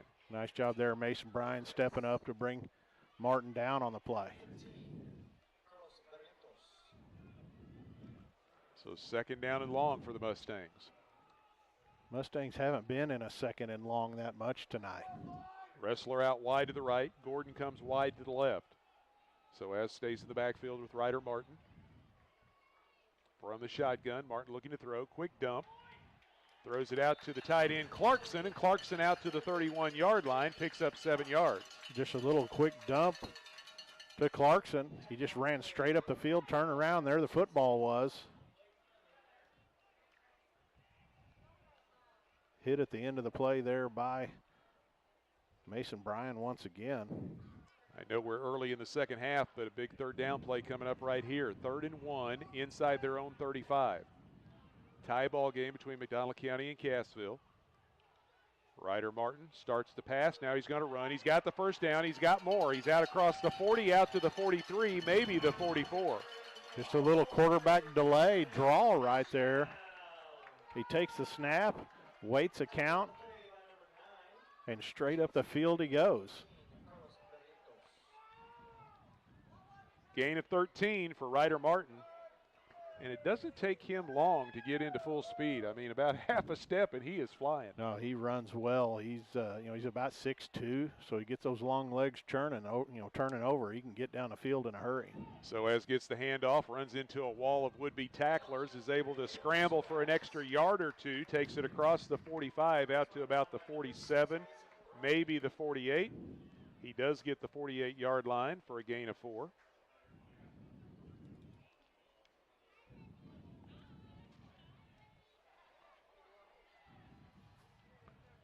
So 2nd down and 6 for the Mustangs. Ball still on their side of midfield. Tied at 14 early on here in the second half. Ryder Martin looks underneath for Brody Wrestler. Makes the catch at the 50-yard line. Fighting for extra yards. Gets it into Cassville territory, but it's going to be wrestled down at the 48. It's a pickup of 4 more yards, and it'll bring up 3rd and short. His forward progress. Got a nice spot right there. Just quick passes. A little soft spot in front of the defensive back, and Martin was right on the money. So 3rd and about a yard to go for the Mustangs. Ryder Martin this time looks right, goes left, and has the 1st down to the Wildcat 45. Wildcat defender was there. Looked like Zach Myers had gotten up the field, got his hands on Martin. Martin was able to stay inside of him, and Myers wasn't able to hold on and allowed him to pick up the 1st down. Clock continuing to roll. 7.5 left to go here in quarter number 3. Tied at 14. 1st and 10 Mustangs at the Cassville 45. Martin looking to go up top, and this time he finds his tight end, J.P. Clarkson, down at the 40-yard line. Another quick hitter. 3 or 4 yards down the field.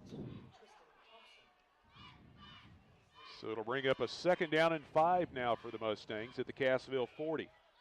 Under 7 minutes now left to go here in quarter number 3.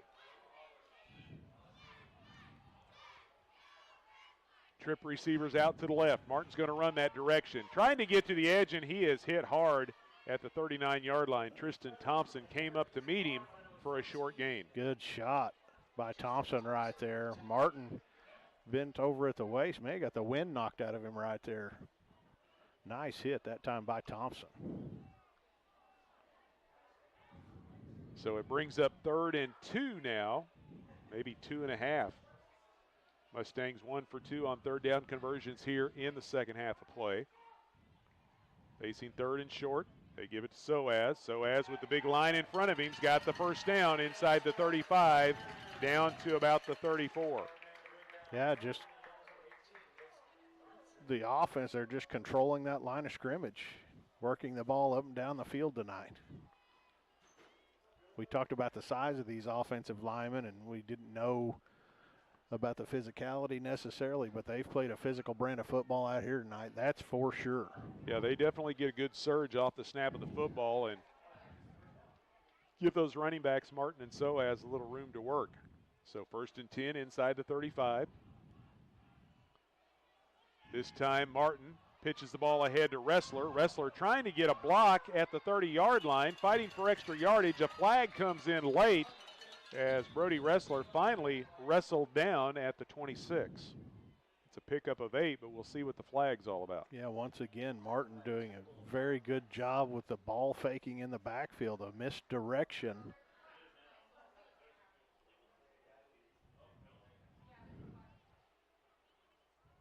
And it's going to be a personal foul face mask against Cassville.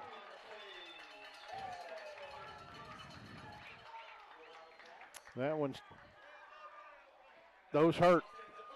Those penalties at the end of those kind of plays, boy, they hurt. That takes the ball down to right around somewhere between the 13 and 14-yard line.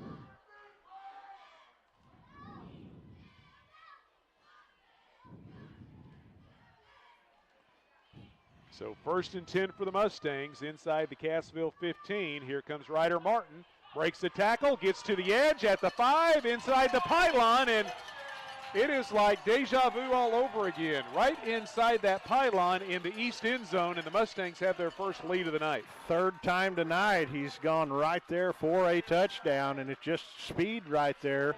He's able to get away from the Wildcat defenders, get to the edge, to the pylon he goes. Another touchdown for Ryder Martin, his third of the evening. And that puts him over 100 yards on the night rushing.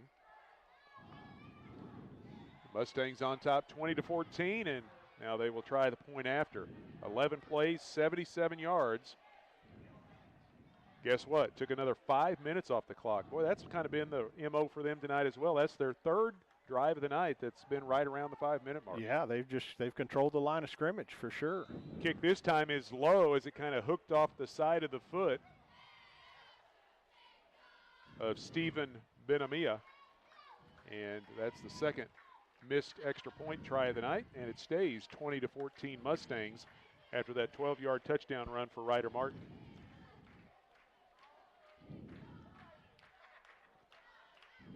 Yeah, they've had 3 5+ minute drives, and then they've had a 6+ minute drive tonight. 2 of those lengthy drives did not result in scores, but the last 3 all have. Yeah, and I mean, that's frustrating if you're the Wildcats. You're not able to get them off the field and get the football back. The 2 interceptions tonight early in this football game got the football back in the hands of the offense. The rest of the time, they're just not able to stop them and get them off the football field. Camden Beebe will drop back deep. He'll be joined back there this time. He's not going to turn sideways for me. There he does. Looks like Mace Bredesen. Cassville needs an answer right here in this drive. Miguel Mora approaches and boots it away. This one a little pooch kick. Bounces at the 39. Backs up. The Mustangs got a chance to recover this. Cassville players trying to get to the football before McDonald County, and the Wildcats win the battle, and they come up with the football at their own 41 or 42-yard line. Boy, that was close. Tristan Thompson was able to fight through that traffic and grab that football. That's a big-time play there. Yeah, that thing, when it hit, it bounced back. Checked up, yeah. Towards the Mustangs pursuing and away from the Cassville players. And, boy, it was anybody's football there for just a little bit. But Cassville does secure possession. 1st and 10 at their own 41. 5:24 left to go here in quarter number 3. McDonald County leading 20-14. On the handoff, they give it to Camden Beebe. And Beebe battles his way out to the 45-yard line for a pickup of 4. Yeah, again, Beebe, someone was able to get him around the foot and hold him up. So 2nd down and 6. Jaden Castleberry comes out wide to the right. Wildcats break huddle with 15 seconds left to go on the play clock. Split backfield behind Jaron Stearns. And they give to the second man. He breaks a tackle in the backfield. That's Beebe. Breaks another tackle at the line of scrimmage. And some foul finds positive yardage out to the 49-yard line. Wow. He was tackled for a loss once. He was tackled for no gain the second time he made contact. And he's still able to pick up about 5 yards. Yeah, just the first tackle he broke in the backfield was impressive. And then able to work his way down the field. Brings up a third manageable right here. Nice effort that time by BB. So third and about 1.5 yards. They have to get to the McDonald County 49.5-yard line to pick up the first down. They're just on their side of midfield. They keep the backfield split behind Stearns. They fake the handoff. No, they give it to the first man. And I think that was Thompson. And big penetration by that defensive front from McDonald County drops him for a loss back at the 47. Yeah, just nowhere for Thompson to go right there. Looked like number 69, Chester Curtis, 6'2", 300 pounds, right in the middle of that defensive line. So Cassville will have to punt it away from their own 47. Colton Roark awaiting personnel to come in. Got a guy coming in late, finally gets set up. Rubeck back at his own 25-yard line awaiting the kick. Kicking into that wind that's coming out of the west-northwest. This one sails. Rubeck had to retreat back to his own 23-yard line. A good coverage by Cassville. They dropped the return man for a return of only about 3 or 4 yards. Yeah, Vincent Arguela's flying down the field. Able to trip up the return man right there. Nice coverage. Well, this Wildcat defense, they have been on the field, seems like all night long. Well, it doesn't seem like it has been. They need to make a play right here. Get some momentum back on their side. That one only a 30-yard kick and about a 5-yard return. So as trying to get to the edge and turn it up the sidelines is pushed out of play over here by Carlos Barrientos. But a pretty nice run on first down for Soaz, and he picks up a first down. Yeah, going off left tackle, able to bounce it to the outside. And again, we don't keep charts like that, but it'd be interesting to know the yardage that the Mustangs have tonight outside and wide, outside of the tackles versus the inside, because it is way lopsided. It's a gain of about 10 or 11 yards. And now Ryder Martin going to run himself on a delayed quarterback keeper, and he takes it out to the 47-yard line and nearly picks up another first down. McDonald County starting to pick up some chunk yardage here, and part of that has to do with what you said, I bet. The defense has been on the field a long time tonight. Yeah, you're seeing there's some fatigue going on out there. They have been out there a lot. At the end of that play, 2 Wildcats slow to get up. Mason Bryan, 1, who worked his way over to the sideline.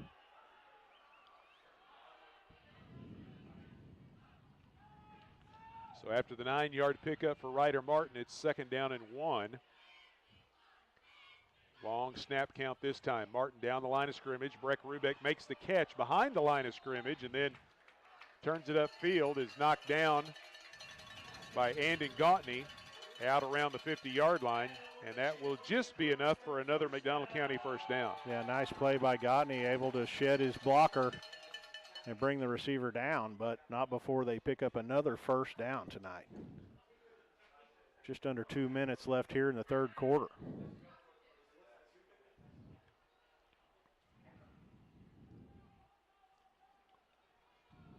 First and 10, McDonald County right at midfield.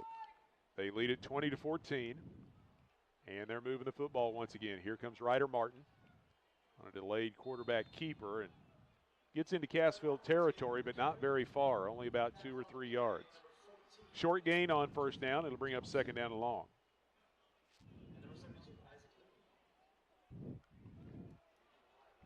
Martin unofficially 120 yards now on 22 carries and 3 touchdowns tonight for the Mustangs. They lead it by 6 with 60 seconds left to go here in quarter number 3. Players having a little trouble finding their spots. Now they get set up. 3 receivers to the right, 1 to the left. Martin letting the play clock tick down.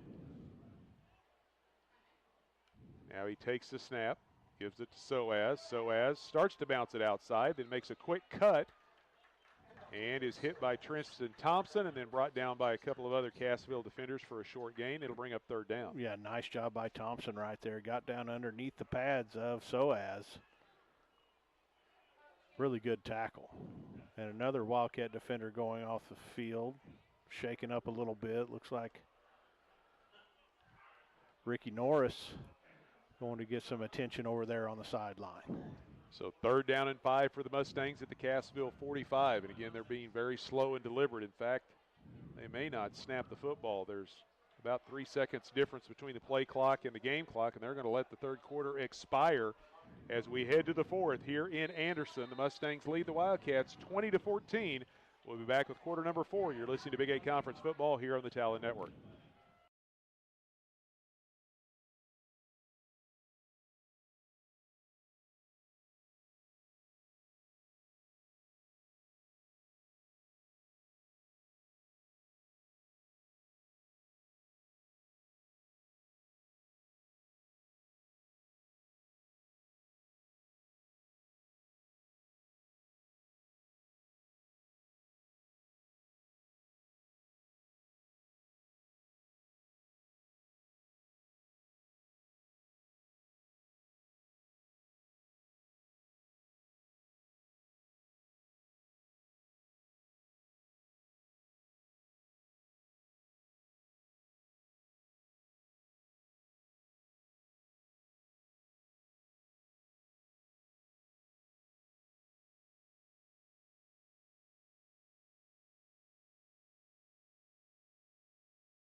Back in Anderson, the final 12 minutes put up on the clock. The Mustangs leading the Wildcats 20-14 as we start the fourth quarter. McDonald County with possession of the football at the Cassville 45-yard line. And congratulations goes out to Ann Nickel.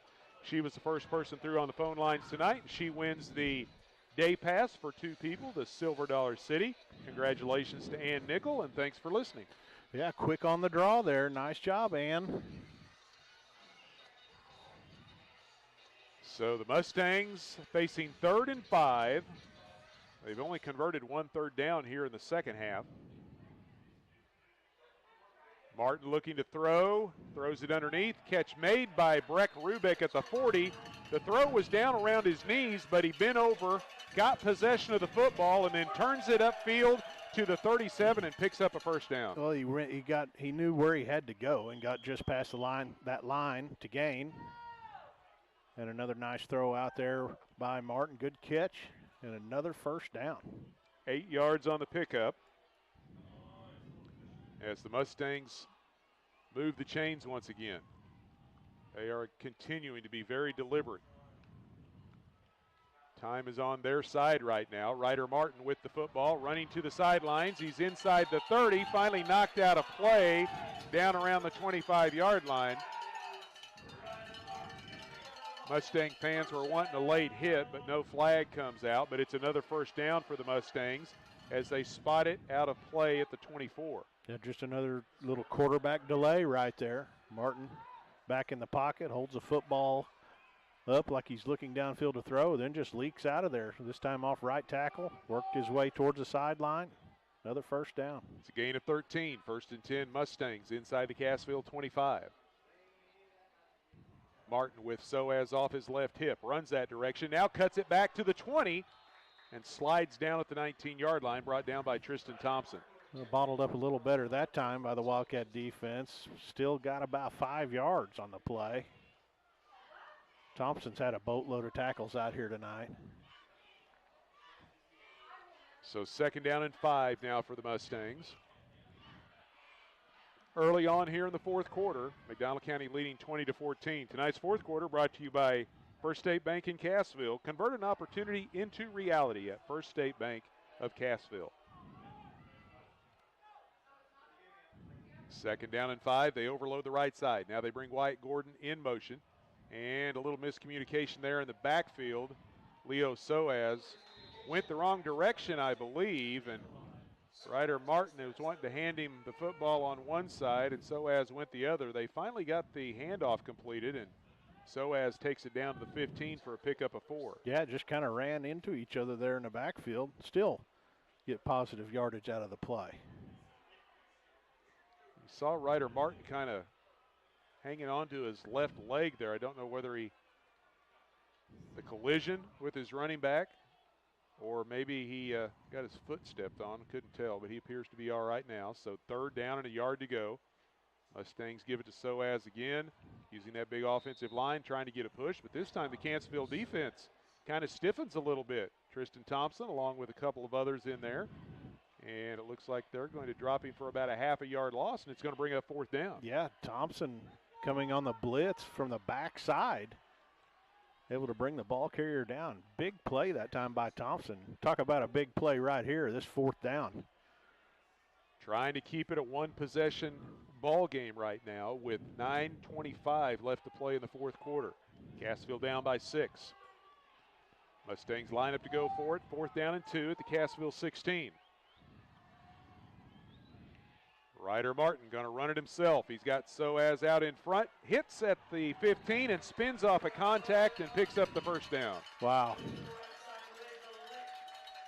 Wow, good balance. Took the shot, able to spin out of that contact and pick up the 1st down. Goodness. It's a gain of 3 yards for Ryder Martin. Unofficially 141 on 25 carries and another 1st down for the Mustangs. This one at the Cassville 13.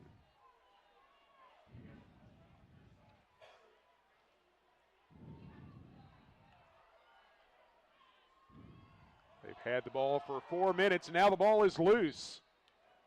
And Leo Soaz may be able to dive on that loose football, as McDonald County has turned it over twice tonight inside the Cassville 20, but that time they avoid the turnover but lose yardage back to the 20-yard line. Sky Yang nearly getting that football. Soaz, fortunately, able to fall on it for the Mustangs.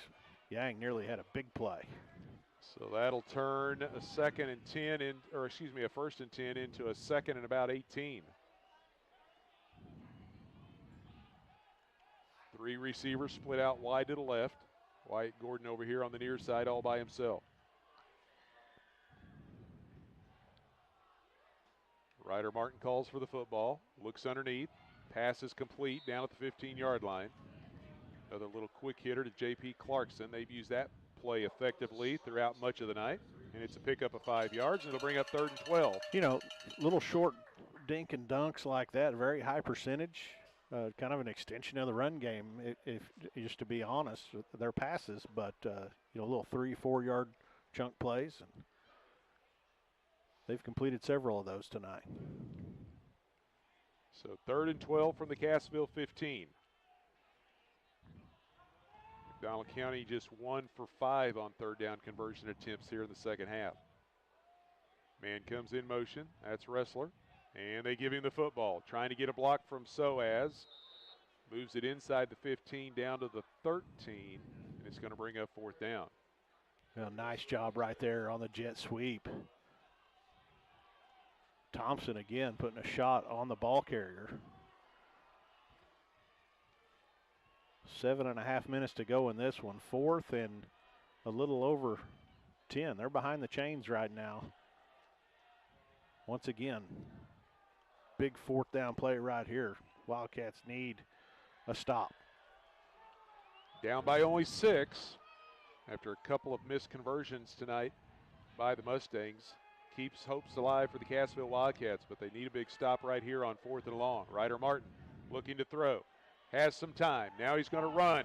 He's inside the 10, trying to get inside the pylon again, and he does. He sidestepped 2 defenders, split them, went right between them, and I don't know how he got that skinny to get between those 2 defenders, but Ryder Martin did, and he adds to the Mustang lead. Martin wanted to throw that football. He had a receiver breaking out wide to the left, headed towards the Wildcat sideline, but the pressure flushed him out of the pocket, and he's able to work his way around the right edge near the McDonald County sideline. As you said, able to split 2 defenders. Into the end zone he goes. A 15-play, 78-yard drive. And now they're going to try to get some of that missed extra point opportunities earlier in the game back. And they are going to come up short once again. They run the football up the middle. And the ball carrier, Brody Ressler, is stopped at the 3-yard line. So the conversion fails, and it's still within striking distance, but now it's a 2-possession lead. It's 26-14, and time starting to work against the Wildcats. Only 7:04 left to go here in the fourth quarter. 13-yard touchdown run, 4th of the night for Ryder Martin as the Mustangs extend their lead. And at least twice in that drive were 4th down conversions, the Wildcats not able to get the Mustangs off the field. Wow. So now McDonald County will kick it away to Cassville. The Wildcats need some points. Tonight's fourth quarter brought to you by First State Bank. First State Bank came to Cassville over 26 years ago to help their friends and neighbors reach their financial goals. Camden Beebe and Mace Bredesen drop back at their own 15-yard line, awaiting the kick of Miguel Mora. He'll be kicking into that wind. This is the first time tonight he's kicked into the wind.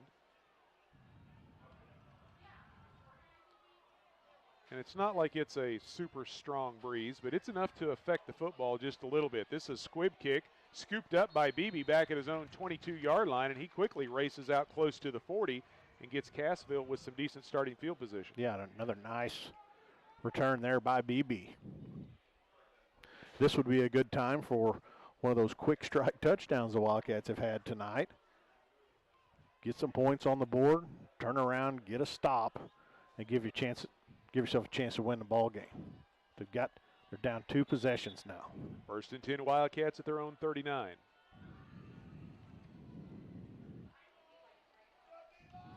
Cassville is yet to pick up a first down here in the second half. Up to the line of scrimmage. Stearns looking to throw. He launches it down the middle of the field. He's got Roark, and the catch is made at the 35, and just like my partner called it, touchdown Cassville. Up over the top to Roark. He had one-on-one coverage, and he was able to beat the defensive back for the score. Quick strike touchdown, another great throw by Stearns, and Roark had a step, makes the catch, took some contact, was able to maintain his balance and tiptoe across that goal line. Huge, huge play for the Wildcats. A 61-yard touchdown strike from Jaron Stearns to Colton Roark. The Wildcat touchdown brought to you by Willis Insurance. For auto, home, health, life, and commercial insurance, see the folks at Willis Insurance. Stop by and get a quote today. Willis Insurance, your trusted choice insurance agent. The extra point attempt is blocked.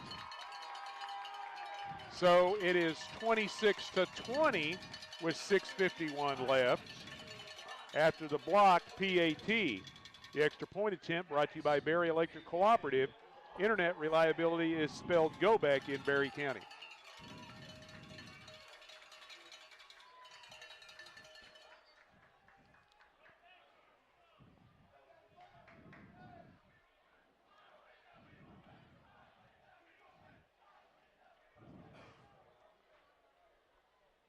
"61-yard touchdown pass.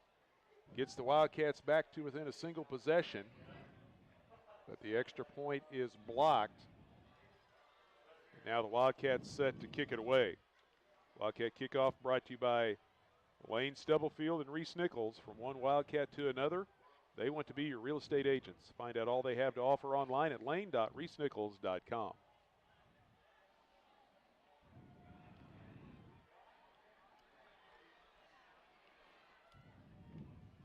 Well, just like last week, the Wildcats fighting to get back in the game, down 6. Kick is drilled down the near side and goes into the end zone for a touchback. Nice job there by Driscoll. Ressler gave it a chase, but the ball got by him quickly, and the Mustangs will start at their own 20. Driving that ball down into the end zone, forcing the Mustangs to start at the 20.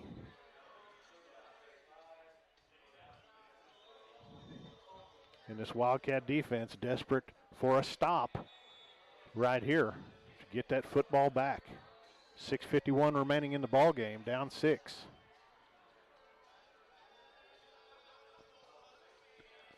Mustangs trying to run a little clock here.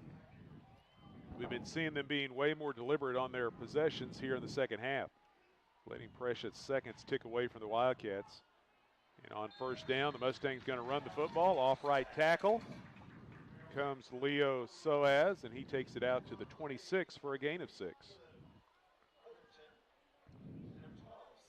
Well, right now that defensive line of the Wildcats is tired. They've been leaned on, pushed on by that big offensive line, but they really have to focus. They got to keep that pad level low, and at minimum, create a traffic jam in there. Let their linebacker keep those linemen off the linebackers. Let the linebackers make some plays. So 2nd down and 4 for the Mustangs. Twin receivers to the left. Ryder Martin from the shotgun. Brings a man in motion. That's Ressler. Gives it up the middle to Soaz. And Soaz turns his back to the line of scrimmage and pushes out to about the 28, maybe the 29-yard line. Comes up about a yard short, and it'll bring up 3rd and 1. Big 3rd down right here. So with that carry, Soaz now up to 90 yards unofficially on the night. Ryder Martin leading the Mustangs with 154 yards and 4 touchdowns. Both have carried the ball 25 times tonight. So 3rd and about a yard and a half. Mustangs have not been real successful on 3rd down conversion tries here in the second half. See if Cassville can come up with a stop here. Ryder Martin to Soaz. Soaz has the 1st down, running behind the offensive line out to the 32, maybe the 33. That will move the chains once again. It's a gain of nearly 5 yards.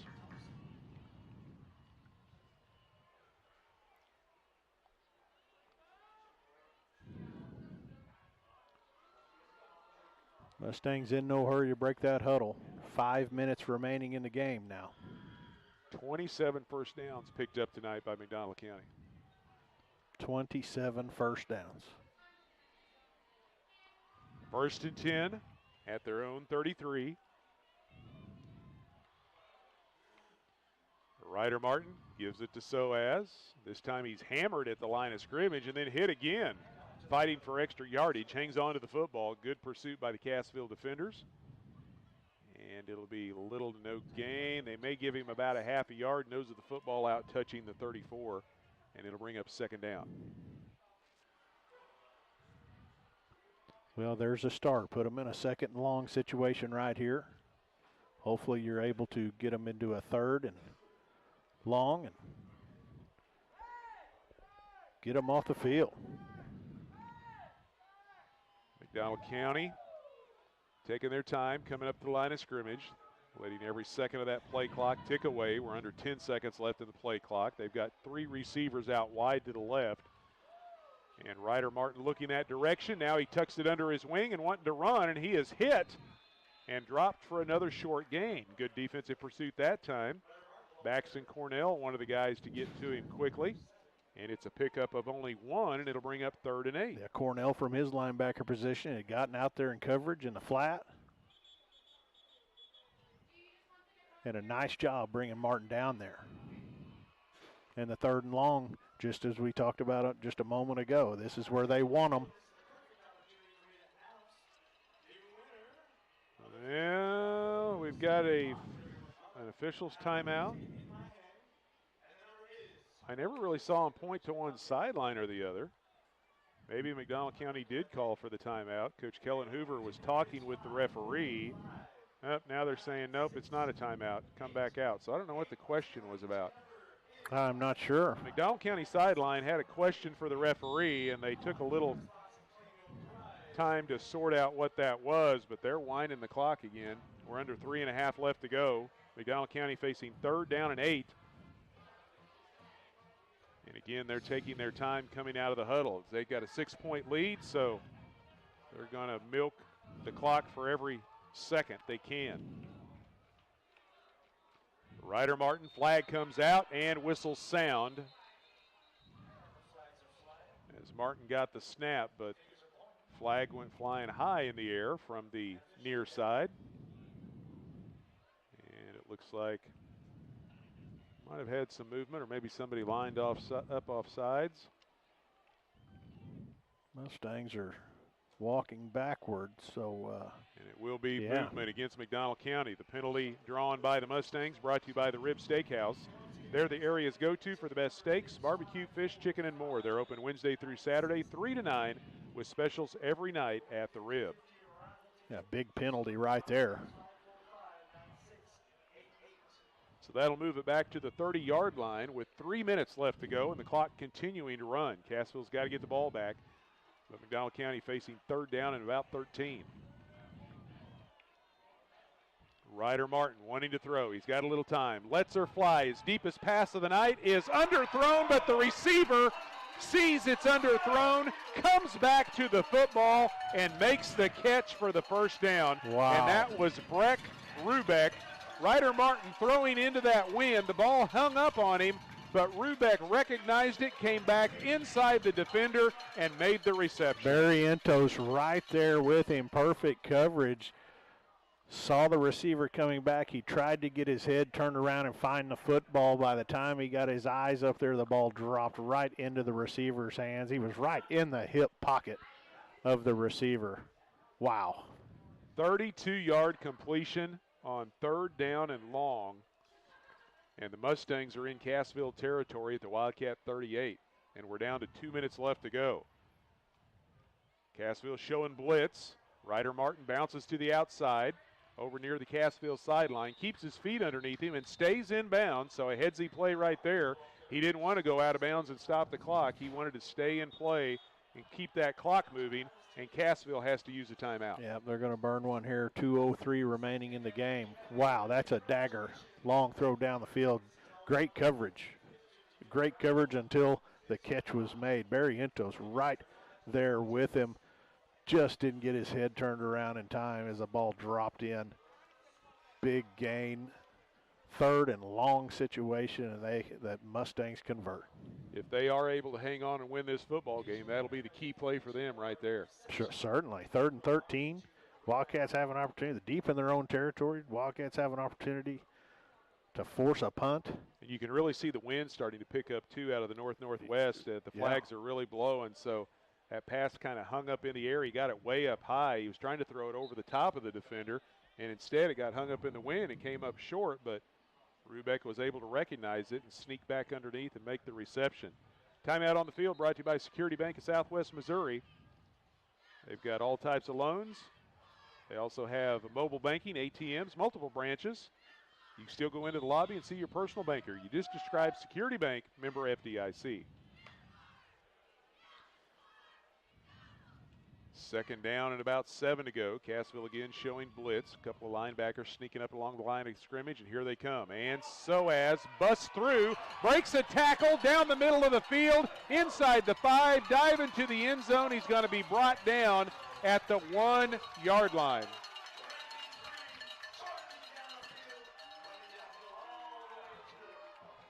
Soaz shaken up on the play as he hit the turf pretty hard at the tail end there. But like you said, he broke 2 or 3 arm tackles working his way through there.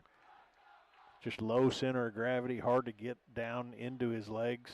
And when you bring pressure like that, especially up the middle, you've got to hope that somebody gets in the right lane. Mm-hmm. But if there is any little seam made by that offensive line, once Big you gain. break through, there's nobody back there, and that's exactly what happened. Yep, big gain.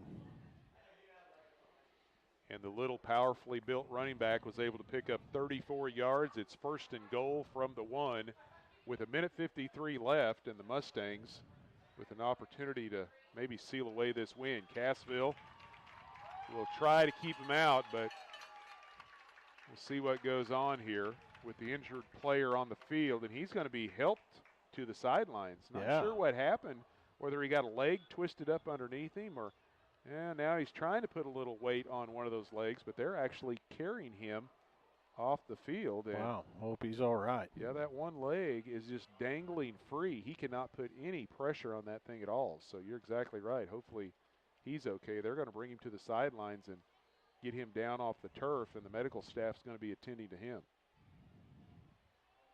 Yeah, I don't like to see that.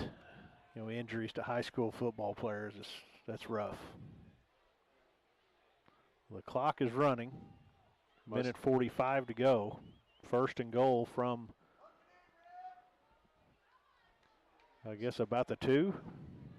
Just outside between the 1 and the 2. Ryder Martin looking for his fifth touchdown of the night, and he finds it as he punches it in from, we'll call 1 yard out, and the Mustangs back up by 2 scores.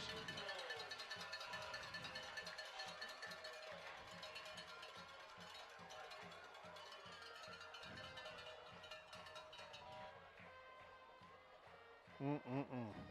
10 plays, 80 yards. And guess what? This is just uncanny.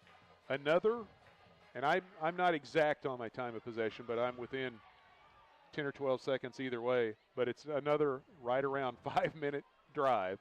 Mercy. The 4th one of the night, and this one results in a touchdown. Now the extra point try. The kick is hooked to the left, and it will not get there. Well, he is having some difficulty getting good foot on the football, and that is Stephen Benamia. 3rd missed extra point of the night for him, and it stays a 12-point game, 32-20, with 1:32 left to go here in the 4th quarter.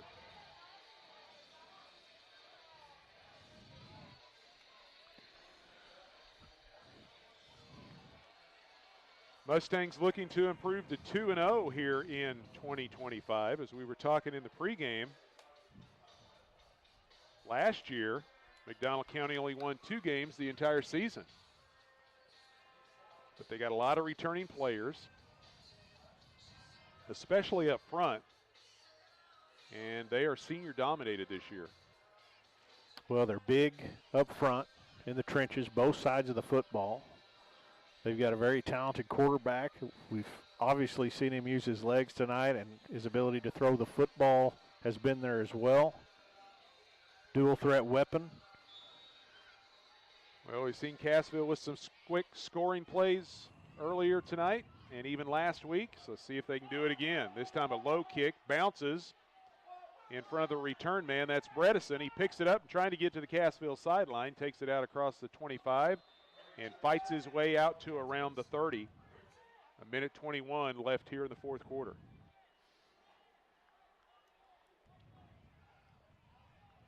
They are going to spot him down right at the Wildcat 30-yard line. Cassville needs 2 scores here, and not a lot of time to get them.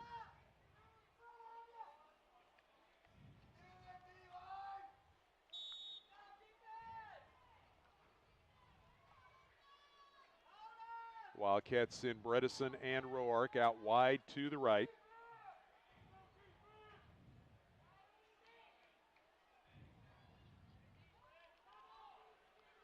Split backfield behind Jaron Stearns. He's looking to go up top. Pressure coming from the backside. Stearns throws it across the middle. It's bobbled, tipped in the air.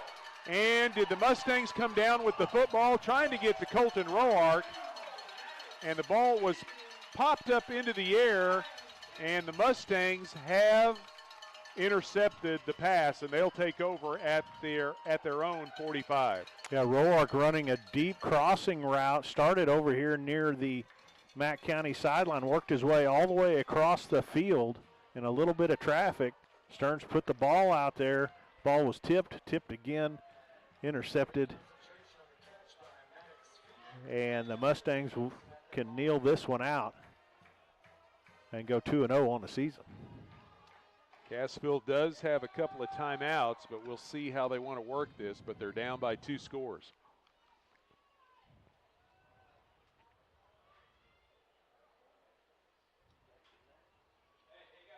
So the Mustangs snap it back to Stearns. We've got a new ball carrier in there with Soaz out. We'll see if we can get the number of that young man. Is it 26 or 36? It's either Vince James. Well, there is no 36.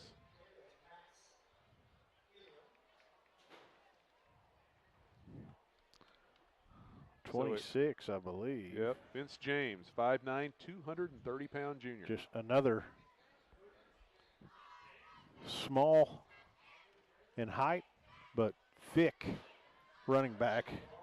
Yeah, and we describe guys like that when they get going. It's kind of like Braden Dotson at Mount Vernon the last couple of years. It's kind of like a bowling ball. Once they get those legs churning, I mean, they're just hard to grab a hold of and get down. Absolutely. They just come rolling through, and they give it to James again, and there he goes right up the middle into Cassville territory down to the Wildcat 45.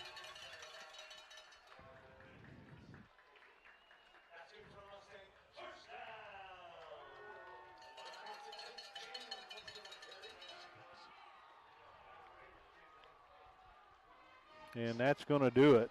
Yeah, he moves the chains on a power move right up the middle, takes it down to the Cassville 44 for a gain of 5. And the Mustangs are going to be able to run out the clock and pick up their second win of the year. McDonald County 2-0 now on the season.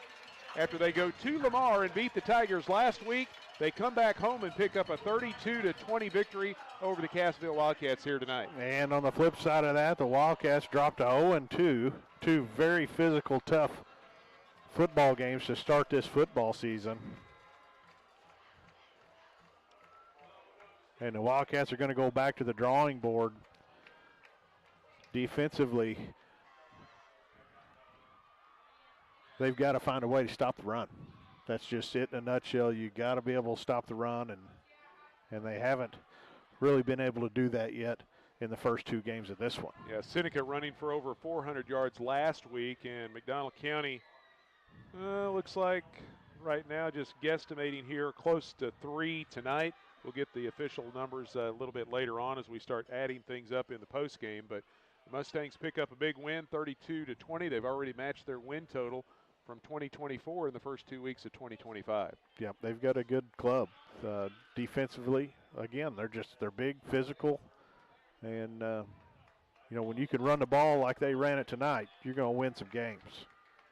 Well, we will step aside, and then we will be back here in Anderson for the Heritage Tractor postgame show. You're listening to Big 8 Conference Football here on the Talon Network.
Back with you here in Anderson. The McDonald County Mustangs have defeated the Cassville Wildcats by a score of 32-20. It was tied at 14 at the break after a couple of big plays for the Wildcats in the first half, an 82-yard touchdown run from Camden Beebe and a 58-yard pass from Jaron Stearns to Colton Roark had the Wildcats deadlocked after a couple of Ryder Martin touchdowns in the first two quarters, 14 at the half. But then McDonald County comes out and scores first in the second half, 5:24 left to go in quarter number 3. Ryder Martin on a 12-yard run that gave McDonald County their first lead of the night. And then they added to that 2 minutes later a 13-yard run from Ryder Martin, and they were on top 26-14. Cassville got back on the board with 6:50 left to go in the ball game. A 61-yard pass from Jaron Stearns to Colton Roark. Second time the night that those two had hooked up, and that got Cassville back to within a single possession, trailing 26-20. But then the Mustangs seal it away with 92 seconds left to go in the ball game. A 2-yard run from Ryder Martin, his 5th rushing touchdown of the night, and the final score 32-20. The Mustangs over the Wildcats. Yeah, tough night for the Wildcats. Again, you've got to be able to stop the run, and the Wildcats just have not figured that out yet. They will. I have faith that they will, but these first 2 weeks been rough on the defense in the run game. And when you go over the total plays run in a minute here, it's astounding the lopsidedness of what you're going to tell us. Yeah, the time of possession and the number of plays, the discrepancy between the two teams is kind of says it all, that's for sure, about what happened here tonight.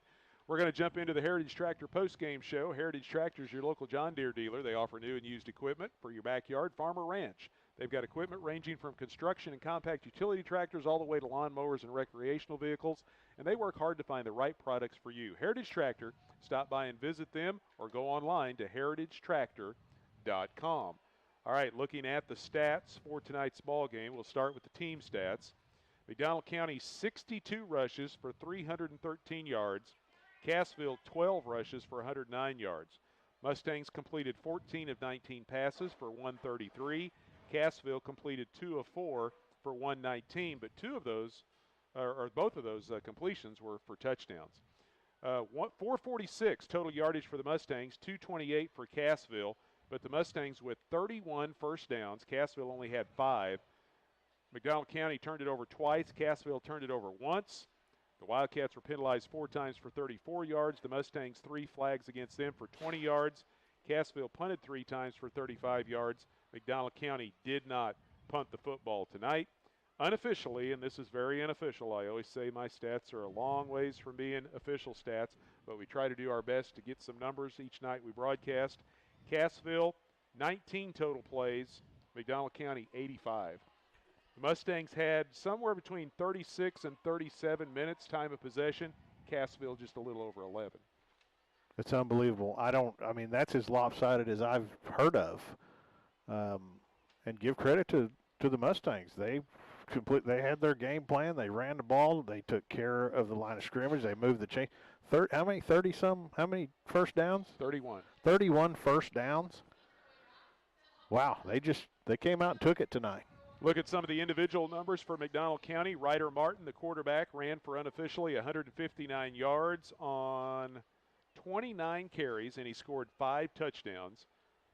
Leo Soaz, before he got injured late in the football game, carried the ball 28 times for 129 yards. Brody Ressler had 3 carries for 14 yards, and then coming in late to replace Soaz was Vince James, and he had 11 yards on 2 carries. J.P. Clarkson, the big tight end, had 4 catches for 23 yards. Wyatt Gordon, 1 catch for 8. Brody Ressler had 4 catches for 27 yards, and Breck Rubeck had 5 catches for 75 yards for the Mustangs. For Cassville, they were led on the night in the rushing attack by Camden Beebe. It's 93 yards and a touchdown for Beebe on only 6 carries tonight. Colton Roark had 2 catches for 119 yards, and both of those receptions went for touchdowns. Yeah, there's just, I don't know. There's not a lot you can say tonight, or that I can. Other than McDonald County came out, defended their home field tonight, and executed. And the Wildcats are going to keep continuing to work to get better. All right, it's time to give out our Wildcat players of the game. We will start with our hard hit of the night. And the hard hit of the night is brought to you by Berry County Ready Mix. For any and all of your ready mix, stone, or aggregate needs, stop by Berry County Ready Mix at any of their convenient locations in Shell Knob, Cassville, or Eagle Rock. You can call their Cassville office at 847-3200 for a free estimate today. Our hard hit of the night, we had a couple of guys throw their name in the hat in the first half, but then Tristan Thompson had the big hit early in the second half on the quarterback Ryder Martin, took him off his feet and drove him sideways, and Tristan Thompson gets our hard hit of the night, brought to you by Berry County Ready Mix. Our Wildcat player of the game tonight is brought to you by Fast Trip at 104 South Main in Cassville. Great prices and friendly service is what you'll find at Fast Trip. Stop by today, locally owned by Mike and Anita Carr. Our Wildcat player of the game, Colton Roark. He had 2 catches for 120 and 2 touchdowns. He also carried for 8 yards on the night, led the Wildcats in total offense and in scoring. And he is our Wildcat player of the game, brought to you by Fast Trip at 104 South Main in Cassville. Whether you're needing fuel, grocery items, fountain drinks, snacks, they have it all and at the very best prices, locally owned by Mike and Anita Carr. All right, time to check out our Jimmy Mitchell Motors area scoreboard. Brought to you by Jimmy Mitchell Motors, your Ford dealer in Aurora, Missouri, located at 555 South Elliott Avenue. You can also find him online at jimmymitchell.com. That's Jimmy, MICHEL.com. It's a final up at Nevada. The Tigers beat Aurora 49-0. Also the game final in Monette. The Cubs bounced Stratford 70-0. Final over in Mount Vernon. The Seneca Indians off to a 2-0 start as they beat the Mountaineers 42-3. And Lamar at East Newton knocks off the Patriots 42-6. So all of the other Big 8 teams' games have gone final as well. Unfortunately, we got that early score, Pierce City at Diamond, leading 8-6, but we never got a second-half score. I don't know what happened with the stream on that one, but we never could get a second-half score on that Pierce City Diamond game, but it was a good battle through the first half. We'll have to wait until next week to see what happened between the Eagles and the Wildcats. Again, that's your Jimmy Mitchell Motors area scoreboard. Jimmy Mitchell Motors in downtown Aurora. Find out more. They've got a great selection of new and used inventory. You can view all of that online, jimmymitchell.com. That's JIMMYMICHEL.com. Jimmy Mitchell Motors area scoreboard, and they are out of Aurora. A lot of lopsided victories tonight. There was a lot. All the rest of them. Yeah. Competitive score here tonight, 12 points.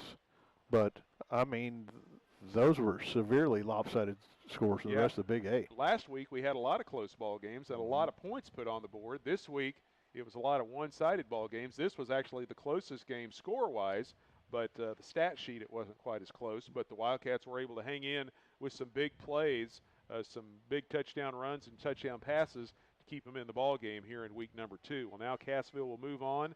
Week number 3, they're back at home next week taking on the Patriots, and we invite you to tune in for that one here on the Talon Network. We're going to take another break as we continue on with the Heritage Tractor postgame show. Again, Heritage Tractors, your John Deere dealer. They have several locations all around the area. It's a great time of year to buy a tractor. Stop in for great deals and low financing at Heritage Tractor.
All right, back for the final time here in McDonald County. The Mustangs beat the Cassville Wildcats here this evening 32-20. McDonald County improves to 2-0. Cassville falls to 0-2. And the Mustangs will be back in action next week, and I've lost my sheet. They will be here at home once again, taking on the Mount Vernon Mountaineers. Mount Vernon also off to an 0-2 start after losing tonight to Seneca. And Cassville will head back home and be at Wildcat Stadium next Friday night, taking on the East Newton Patriots, the old thorn in the side from last year. Certainly. And both teams are 0-2, so you talk about a couple of teams that are going to be hungry for that first win. Well, and the Wildcats, they feel like they owe the Patriots a little bit after last year, so, it's tough to start 0-2, but you've got to, keep your nose to the grindstone, work in practice, get better, and that's why you practice. Get better, come out next week, play a good game of football, and get in the win column.